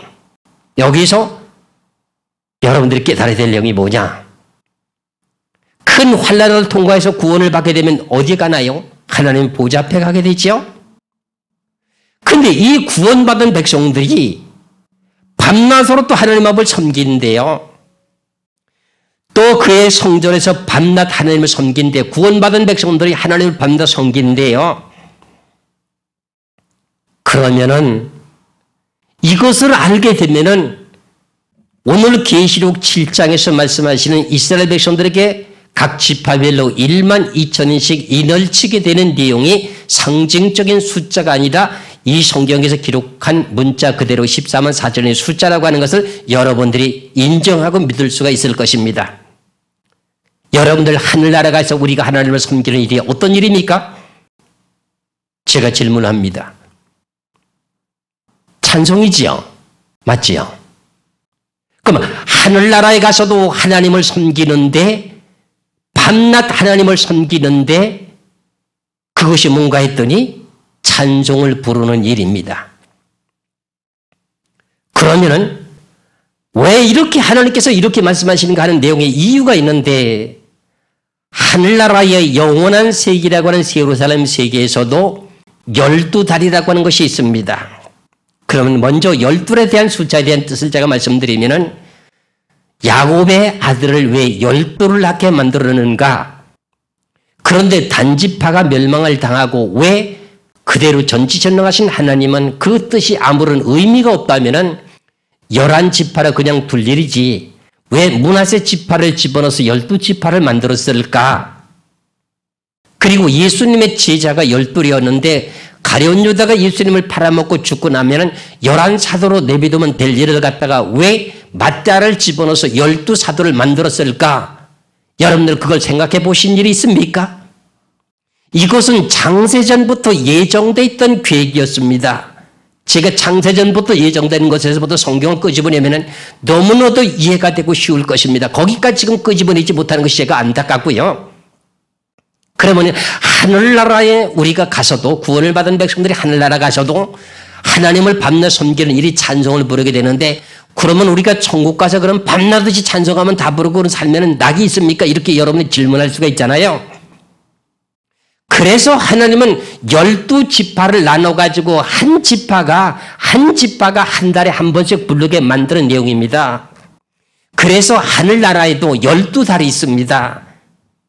해와 달과 별이 없는데도 12달이 있습니다. 하나님의 계획된 모든 내용을 먼저 알고 성경을 보시면 이 내용들이 이해가 가고 보이게 되는데 그렇지 못하기 때문에 왜곡되는 내용들이 많이 나타나고 있었던 사실을 알으셔야 됩니다. 그러면은 계시록을 보시면은 하늘나라 새 예루살렘 세계도 12달이 있다고 하는 의미의 뜻을 제가 말씀드리겠습니다. 계시록 22장 1절에서 2절의 말씀을 보시겠습니다. 계시록 22장 1절에서부터 2절까지입니다. 계시록 21장과 22장은 우리가 영원토록 가서 살게 될 하늘에서 내려오는 새 예루살렘의 세계입니다.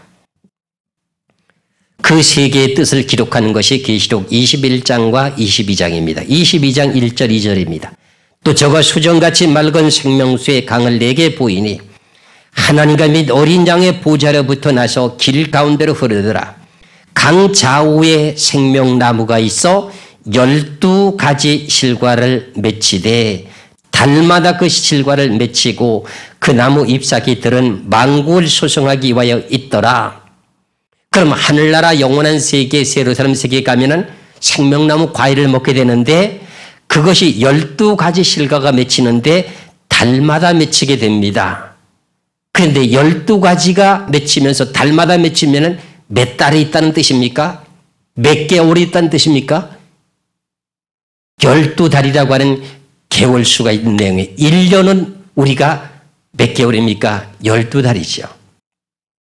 하늘나라에는 해와 달과 별이 없는데도 12달에 대한 내용의 뜻을 분명히 말씀하고 있기 때문에 우리가 밤낮 구원받은 백성들이 하늘나라 가서 하나님을 섬기는 일이 밤낮 하나님을 섬긴다고 하는데 지금 이 땅에 살면서 예수 그들을 믿고 구원받은 성도들이 신령과 진리를 예배를 드리는데 찬송 부르지요, 묵도하지요, 그 다음에 기도하지요, 말씀 보고 설교하지요, 헌금 내지요.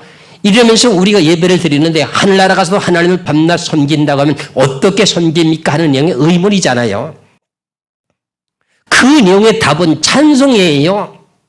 구원받은 백성들이 하늘나라 가서 하나님을 찬송을 보내는 것은 영원토록 하나님을 섬기게 되는데 그 내용을 다 한꺼번에 영원토록 찬송을 보는 것이 아니라 각 지파 반열별로다가 지금 어떻게 돼요? 나눠가지고 한 달에 한 번씩 하나님을 찬송하기 위해서 지금 이렇게 계시록 7장에서 14만 4천인이라고 하는 이스라엘 백성들에게 12지파들에게 일을 치게 된 이유입니다. 그러면 맨 첫 달에는 유다 지파가 어떻게 해요? 유다 지파에 속한 반열별로 전 세계 이스라엘 백성들에게 그 반열별로다 유다 지파에 속한 백성들이 어떻게 해요? 한 달 동안 찬송을 부릅니다. 그 다음에 루벤 지파, 그 다음에 세 번째는 갓 지파, 그 다음에 세 번째는 아셀 지파, 납달리 지파. 이래서 12지파가 계속 돌아가면서 한 달씩 찬송을 부르게 되게 됩니다. 그렇게 되면 밤낮 하나님을 섬기는 일이 됩니다. 이래서 이 모든 계시록을 성경을 해석하는 데는 앞서서 제가 말씀드렸던 내용과 마찬가지로 영적인 내용이 분별이 돼야 되고 진리의 근본을 먼저 깨달아야 된다고 하는 것과 영계 세상에 대한 내용이 어떤 내용으로 되어 있는, 몇 단계로 되어 있는가, 구원관에 대한 구속사랑이 어떻게 어떤 단계에 되어 있는 건가, 그 모든 내용을 제가 말씀드린 이유가 이거였습니다. 이런 내용을 전체적으로 좀 제 나름대로 하나님의 은혜를 받는 것을 제가 교만한 말을 말한다 할 것 같으면 이런 것을 마스터가 다 되고 난 후에 요한계시록을 볼 때 해석이 됩니다. 그렇지 못하면 이해가 될 수가 없습니다. 그래서 계시록이 좀 난제로 기록되어 있다 보니까 이걸 전부 영적으로 해석을 하는 경우가 많습니다. 아닙니다. 저 여러분들에게 지금 말씀드리다시피 문자적으로 그대로 성경을 전하시면서도 말씀을 드리면서도 원인, 과정, 결과를 전부 설명을 드리니까 이해가 갑니까? 안 갑니까? 가잖아요. 그러면은 여러분들에게 좀 도움을 드리기 위해서 찬송가를 한번 찾아보세요. 찬송가, 지금 21세기 새 찬송가는 267장이지요. 통일 옛날 찬송가는 201장이지요. 그 내용의 찬송가의 곡에 대한 내용의 말씀을 보면은 3절부터 보시겠습니다. 3절부터 찬송가 21세기 새 찬송가는 267장이고요. 통일 찬송가는 201장입니다. 거기에 1절서부터 5절까지 있는데 3절부터 보겠습니다. 주의 보좌의 천사들 둘러서서 우리 구주를 높이어 찬양하네. 할렐루야 할렐루야 그랬어요. 그 다음에 4절입니다. 예언자들과 왕들도 반열대로 황금길 따라 나와서 찬송하네. 할렐루야 할렐루야 그럽니다. 그 다음에 5절입니다. 우리 모두 다 그 반열 뒤를 따르며 함께 즐거운 찬송을 부르리라. 할렐루야 할렐루야. 그러면 야곱의 12지파의 반열을 따라서 어떻게 돼요? 한 지파별로다가 한 달씩 찬송을 하게 되면 밤낮 하나님을 섬기게 되는 것입니다. 그래서 그럼 이스라엘의 12지파들이 12,000인씩 인을 치게 되는 이 내용의 계획의 뜻도 하나님의 섭리 속에서 이루어지는 내용입니다. 그러면은 이스라엘 백성들이 고향 땅에 돌아와서 그럼 14만 4천인만 구원받고 나머지 숫자는 구원받지 못합니까? 이렇게 질문이 될 수가 있죠. 또 아닙니다. 이 외에도 구원받는 유대인들이 또 있습니다. 그 내용은 계시록 11장에 보게 되게 되면은 모세와 엘리야의 신명을 가진 사람이 또 3년 반 동안 외치고 증거하게 될 때 구원받게 되게 됩니다. 구원받게 되는 사람이 있습니다. 그러면 오늘 계시록 7장에서 중점적으로 말씀을 드리게 되게 됐는데 1절에서부터 시작해서 8절까지는 이스라엘 나라 중동이라고 하는 유브라데 강의 네 천사가 자리를 잡게 되고 살아계신 하나님의 인을 가지고 해도는 데로부터 올라와서 우리가 우리 하나님의 종들이라고 하는 이스라엘 백성들에게 인을 치게 되는데 야곱의 이스라엘의 12지파들에게 12,000씩 인을 치게 됐습니다. 그래서 14만 4천이 됐습니다. 그 상징적인 숫자가 아니라고 하는 것을 저는 강조해서 말씀을 드리고요. 9절부터 2일 후에 내가 분이 각 나라와 족속과 백성과 방언에서 아무라도 능히 셀 수 없는 큰 무리가 흰 옷을 입고 손에 종려가지를 들고 보좌 앞과 어린 양 앞에 서서 큰 소리로 외쳐 가로되 구원하심이 보좌에 앉으신 우리 하나님과 어린 양에게 있도다 하니 모든 천사가 보좌와 장로들과 네 생물과 주위에 섰다가 보좌 앞에 엎드려 얼굴을 대고 하나님께 경배해 가로되 아멘. 찬송과 영광과 지혜와 감사와 존귀와 능력과 힘이 우리 하나님께 세세토록 있을지로다. 아멘 하더라 그랬어요. 그럼 이렇게 구원받은 성도들이 하나님 앞에 찬송을 부르면서 지금 어떻게 돼요? 아멘 하더라. 장로 중에 하나가 응답하여 내게 이르되 이 흰옷 입은 자들이 누구며 또 어디서 왔느냐? 내가 가로되 내 주에 당신이 알리다니 그가 나더러 이르되 이는 큰 환난에서 나오는 자들인데 어린 양의 피에 그 옷을 씻어 희게 하였느니라. 그러므로 그들이 하나님의 보좌 앞에 있고 또 그의 성전에서 밤낮 하나님을 섬기매 그랬어요. 예루살렘 성이라고 하는 것은 성 안에 성전이 없고 예루살렘 성 전체가 성전입니다. 그래서 그 안에서 밤낮 하나님을 섬기게 됩니다.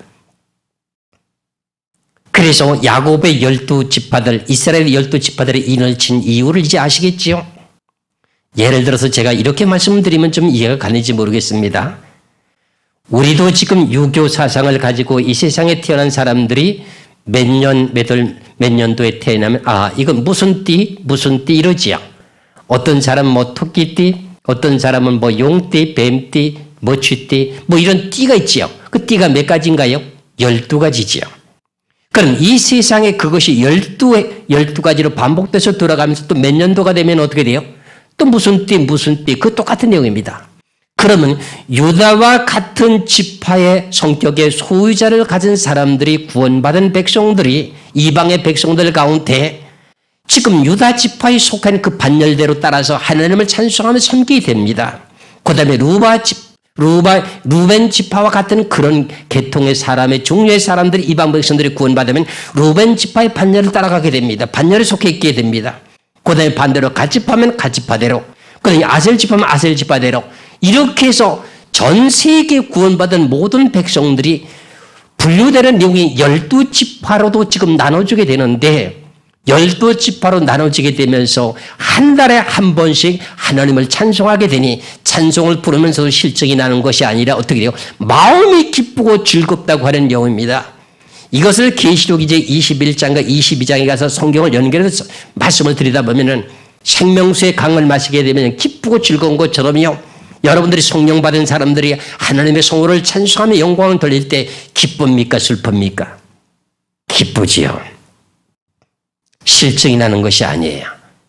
그러면은 우리가 하늘나라에 가서도 찬송가를 밤낮없이 부르게 되는 영원토록 부르게 되는데 지금 찬송가 나온 새 찬송가를 보더라도 약 지금 600곡이 조금 넘게 되는데 이게 뭐 645곡이 되는 이 내용 이거를 반복되게 계속 부르게 되면 어떻게 될까요? 실증이 날까요? 안 날까요? 실증이 나지요. 그러면 결과적으로는 영원토록 부르기 위해서는 새로운 찬송가가 또 나와야 되겠지요. 새로운 찬송가를 만들어내는 자가 또 있습니다. 그것을 갖다가 요한계시록 14장에서는 새 노래를 부른다고 말하게 됩니다. 그러면 정해진 곡에 대한 내용은 약 500곡밖에 안 되지만은 새롭게 노래를 부르게 되게 되면 새로운 노래가 계속 등장되면은 새로운 노래를 부른 사람이 따로 있고 그 노래를 부르게 되면 그 내용을 다시금 받아서 부르게 되면은 영원토록 하나님을 섬기는 영의 뜻이 이루어지게 되게 됩니다. 그럼 계시록 14장을 보시면서 말씀을 드리겠습니다. 계시록 14장에는 14만 4천인과 계시록 7장에는 14만 4천인과의 종류는 절대적으로 다릅니다. 계시록 14장 1절에서부터 3절까지 말씀을 보겠습니다. 계시록 14장 1절에 3절까지 또 내가 보니 보라 어린 양이 시온산에 섰고 그와 함께 14만 4천이 섰는데 그 이마에 어린 양의 이름과 그 아버지의 이름을 쓴 것이 있도다. 내가 하늘에서 나는 소리를 들으니 많은 물소리도 같고 큰 내성도 같은데 내게 들리는 소리는 고무고 타는 자들의 그 고무고 타는 것 같더라. 저희가 보좌와 네 생물과 장로들 앞에서 새 노래를 부르니 땅에서 구속함을 얻은 14만 4천인 밖에는 능히 이 노래를 배울 자가 없더라 그랬어요. 그럼 이 계시록 14장에 있는 14만 4천인은 어떤 내용의 사람인가? 이 내용을 이제 앞으로 말씀을 드리겠습니다만은 이 내용은 순교당한 사람의 숫자입니다. 그럼 이 내용은 왕의 반열에 들어갈 수 있는 사람입니다. 이 사람들이 구원을 받게 된 그 내용의 결과를 설명하는데 또 내가 보니 보라 어린 양이 시온산에 섰고 그와 함께 14만 4천이 섰는데 그 이마에 어린 양의 이름과 그 아버지의 이름을 쓴 것이 있도다. 요 비밀의 뜻만 깨닫게 되면 이것이 14만 4천인들이 왕의 반열인지 아닌지를 알 수가 있습니다. 계시록 7장에 있는 14만 4천인들에게는 하나님의 살아계신 인을 친 것입니다. 그래서 이 내용과 그 내용과는 차이가 납니다. 2절입니다. 내가 하늘에서 나는 소리를 들으니 많은 물소리도 같고 큰 뇌성도 같은데 들리는 소리 가운데 거무고 타는 소리가 자들의 거무고 타는 소리가 들리고 저희 가운데 네 생물과 장로들 앞에서 새 노래를 부르니 땅에서 구속함을 얻은 14만 4천인 밖에 능히 이 노래를 배울 자가 없더라 그랬습니다. 그럼 이게 무슨 말이냐? 세상에 노래를 부르는 유명한 가수들도 악기라고 하는 악기를 동원해서 반주가 있어야 되잖아요. 그러면 하늘나라에서도 반주가 있어야 돼요. 그 반주가 어떤 내용인지 알 것 같으면 하늘에서부터 나는 소리가 들리는데 많은 물소리 같은 소리가 들립니다. 음률의 소리가. 그러면서 또 큰 뇌성도 같은 소리가 들립니다. 그 뇌성이라고 하는 것은 천둥번개를 치는 거 아닙니까? 그럼 우리가 쉽게 이것을 이해를 시켜드린다면 4분의 4박자 같을 경우에 우리가 큰 북을 친다고 생각해 보십시다. 하나 둘 셋 쿵 하나 둘 셋 쿵 이러면은 뇌성 번개를 칠 때 꽝꽝 하고 소리치는 것과 같이 하늘에서 물소리가 나는 음률의 소리가 들리고 뇌성과 같은 소리가 나면서 쿵 소리가 나고 그 다음에 고무고 타는 소리 같은 소리가 들리는데 그 악기와 같은 음률의 소리에 따라서 새 노래를 부르는데 14만 4천인밖에는 능히 배울 자가 없다고 했습니다. 그럼 노랫말은 없습니다. 그럼 새 노래를 여기서 계속 만들어내게 됩니다. 그럼 이 사람들은 어떤 사람인가 했더니 4절 5절의 말씀을 봅니다. 4절 5절에 계시록 14장 4절 5절에 이 사람들은 여자로 더불어 더럽히지 아니하고 정절이 있는 자라 어린 양의 어디로 인도하든지 따라가는 자며 사랑 가운데서 구속을 받아 처음 익은 열매로 하나님과 어린 양에 속한 자들이니 그 입에 거짓말이 없고 흠이 없는 자들이더라. 여기서 첫 열매의 비밀을 찾게 되게 되면 이 사람들이 어떤 내용의 14만 4천이라는 사람들이 어떤 사람이라고 하는 것을 알 수가 있습니다. 예수님은 부활의 첫 열매입니다.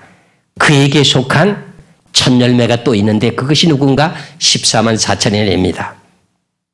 그래서 제가 오늘 이렇게 계시록 7장을 설명을 드리면서 새 노래를 부를 자가 따로 있고 14만 4천인이 따로 있고 계시록 7장에 있는 백성들은 14만 4천인과 각 나라와 족속과 방언의 등이 셀 수 없는 이 무리들은 전부 다가 변화인으로서 죽음을 보지 않고 구원받게 될 사람이라고 하는 것을 구분적으로 말씀을 드리게 됩니다. 그런데 오늘 본문인 계시록 7장에서 가장 중요한 내용이 뭐냐? 환난 전에 들림을 받아야 되느냐 아니면은 환난 후에 들림을 받아야 되는가 하는 그 내용 가운데서도 오늘 본문에서 말씀드린 내용 가운데서도 큰 환난에서 나오는 자들이 어린 양의 피 그것을 씻어 희게 하였느니라고 이렇게 설명을 하고 있는 내용을 보니까는 분명히 7년 환난 속에 들어가야 된다고 하는 내용이 분명합니다. 그리고 계시록 12장에도 보면은 계시록 12장에도 보면 여자라고 하는 성도들이 1260일 동안 하나님이 양육하신다고 하는 내용이 계시록 12장 6절에 기록이 되어 있습니다. 그럼 환난 중에 들림받는다, 환난 후에 들림받는다 하는 그런 모든 내용들은 제가 처음에 서두에 말씀드렸다시피 구속사에 대한 내용의 의미의 뜻을 먼저 알았더라면 환난 전에 들림받는다고 하는 말을 할 수가 없습니다. 그 이유는 무엇이냐? 우리가 예수 그리스도를 믿고 구원을 받게 되는 것은 어떤 율법의 말씀을 행위로 지켜서 우리가 구원을 받는 것은 아닙니다. 하나님의 은혜로 예수 그리스도를 믿는 믿음을 진실하게 갖게 됨으로 말미암아서 지난 과거에 지었던 모든 죄들이 다 용서받으면서 거듭 태어나면서 하나님의 자녀가 되고 하늘나라의 생명책에 이름이 기록되면서 거듭 태어난 인생이 되게 됩니다. 그러면 여러분들은 예수 그리스도를 믿는 믿음으로 은혜로 구원을 받았습니다. 여러분들이 예수 그리스도를 믿고 은혜로 여러분들은 죄인이 의인이 됐습니다. 그럼 지난 과거에 예수를 믿지 않았을 때 그 모든 죄는 다 해결이 다 됐습니다. 그러면은 여러분들이 예수 그리스도를 믿고 구원받은 성도들이 신앙생활을 지금 계속했습니다. 몇 년 동안 했습니까? 각자 나름대로 다 다르겠지요. 어떤 사람은 1년, 어떤 사람은 5년, 어떤 사람은 10년, 20년, 30년 평생 동안 한 사람도 있을 것입니다. 그렇다고 하면은 구원받은 성도들이 신앙생활 하는 가운데 먹고 마시고 입는 가운데 생활하는 가운데 범죄했던 죄를 갖고도 천국에 갈 수 있습니까? 없습니까? 여러분들에게 질문을 제가 던집니다. 그러면 죄를 가지고도 구원받은 그 이름으로 예수 그리스도의 은혜로 믿고 구원을 받았다고 해서 그 내용에 구원받은 것 가지고 신앙생활 하면서 지었던 그 모든 죄도 용서받지도 않고도 천국 갈 수 있단 말입니까? 없습니다. 성경에는 여러분들이 어떤 내용의 말씀에서 어떻게 들었는지는 모르겠으나 성경에서는 예수 그리스도를 믿고 구원받은 성도들은 이 땅에서 생활 속에서 범죄했던 죄를 다 용서받지 못하고는 천국에 갈 수가 없습니다. 그래서 우리가 7년 환난에 들어가야 되는 이유가 이것입니다. 저는 7년 환난 전에 들림받는다고 하는 것을 주장하는 사람이 아닙니다. 7년 환난 후에 들림받는다고 하는 내용을 주장하는 사람 중에 하나입니다. 그렇다고 할 것 같으면 우리가 천국을 가는 데는 결과적으로 죄를 가지고 갈 수 없다고 하는 것을 분명히 아셔야 됩니다. 그런 성경, 그런 내용들이 있는가 없는가를 성경을 찾아보시면은 여러분들이 이해가 갈 것입니다. 그럼 먼저 여러분들이 예수 그리스도를 믿고 구원을 받았으면 무슨 옷을 입었습니까? 갈라디아서 3장을 통해서 말씀을 보시면은 여러분들이 어떻게 됐습니까? 그리스도의 옷을 입었다고 합니다. 갈라디아서 3장 27절의 말씀을 보시면은 갈라디아서 3장 27절에 누구든지 그리스도와 합하여 세례를 받은 자는 세례를 받고 구원을 받았으면 그리스도의 옷을 입었느니라. 이 내용을 그리스도의 옷이라고 하는 내용을 갖다가 성경에서는 세마포 옷이라고도 말합니다. 그리고 두루마기라고도 말합니다. 신 옷이라고도 말합니다. 한 가지 뜻을 갖다가 여러 가지로 이렇게 말하게 됩니다. 그럼 여러분들이 예수 그리스도와 함께 세례를 받았으면 여러분들은 그리스도의 옷을 입었습니다. 그럼 신앙생활 하는 가운데 여러분들의 옷이 더러워졌습니다. 그럼 옷이 더러워지는 것을 그러면 여러분들이 빨아야 천국 갑니까? 아니면 빨지 않고도 천국 갑니까? 빨아야 천국 갑니다. 그러면 그런 내용이 성경에 기록된 내용이 여러분들이 쉽게 기록이 되어 있지 않기 때문에 몰랐을 뿐이지 성경에 다 기록이 되어 있습니다. 히브리서 12장 14절의 말씀을 보시면은 성경에서 하늘나라를 가려면은요, 하나님 아버지를 만나려면은요, 거룩하지 않고는 만날 수가 없습니다. 죄가 깨끗하게 해결되지 않고는 만날 수가 없습니다. 히브리서 12장 14절입니다. 히브리서 12장 14절에 모든 사람으로 더불어 화평과 거룩함을 쫓으라. 이것이 없이는 아무도 주를 보지 못하리라. 거룩함이 없이는 아무도 주를 보지 못하리라. 한나라 가지 못한다는 뜻입니다. 그래서 계시록 7장에서도 큰 환난 가운데서 예수 그리스도의 피로 옷이 휘어졌다라고 했죠. 그럼 결과적으로는 천국에 우리가 가더라도 예수 그리스도를 공중에 가서 끌어올려서 만난다 할지라도 변화를 받아야 되는데 변화를 받으려면 어떻게 돼야 되느냐? 죄가 깨끗해야 회개가 다 이루어져야 변화를 받을 수가 있습니다. 그렇다면은 시편 23편 3절 4절에도 말씀을 보시겠습니다. 시편 23편을 보시겠습니다. 시편 23편이 아니라 24편입니다. 시편 24편 3절 4절입니다. 시편 24편 3절 4절에 여호와의 산에 오를 자 누구며 그의 거룩한 곳에 설 자가 누군고? 그러면 하늘나라에 갈 자가 누군고? 그런 말입니다. 손이 깨끗하며 그랬어요. 마음이 청결하며 뜻을 허탄한 데 두지 아니하고 거짓 맹세치 아니하는 자로다 그랬어요. 그럼 손이 깨끗해야 된다고 하는 말이 무슨 말입니까? 여러분들 손이라고 하는 내용이 더러워지면 안 되지요. 그럼 어떤 더러운 거 부정한 걸 만졌다고 하는 내용이 아닙니다. 손이 깨끗해야 된다고 하는 말 자체는 무슨 내용이냐? 이 손이 하는 일이 하나님이 가장 싫어하는 일을 했을 경우에 손이 더러워집니다. 우상을 만드는 일에 손이 봉사하고 일을 했다면 손이 더러워진 것입니다. 그럼 우상 제물을 만드는데 내가 봉사하는데 손이 일을 했습니다. 그 손이 더러워졌습니다. 만일에 여인이 예수 그리스도를 처녀 시절 때 잘 믿었다가 결혼하다 보니까 불신자의 남편을 맞이하게 되게 됩니다.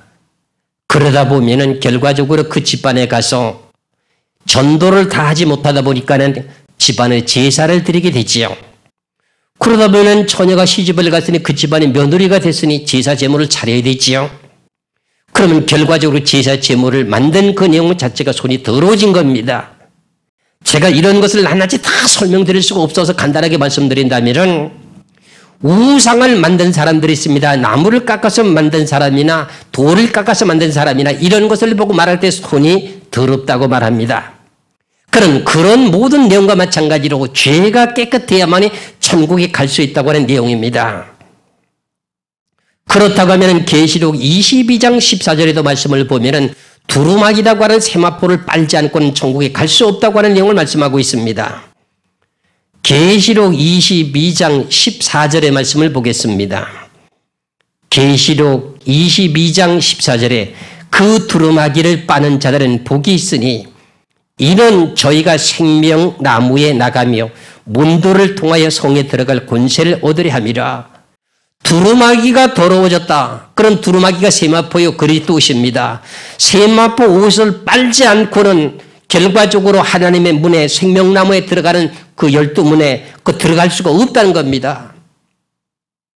그런데 어떻게 지금 여러분들이 죄를 회개하지도 않고 어떻게 천국에 들어간다고 합니까?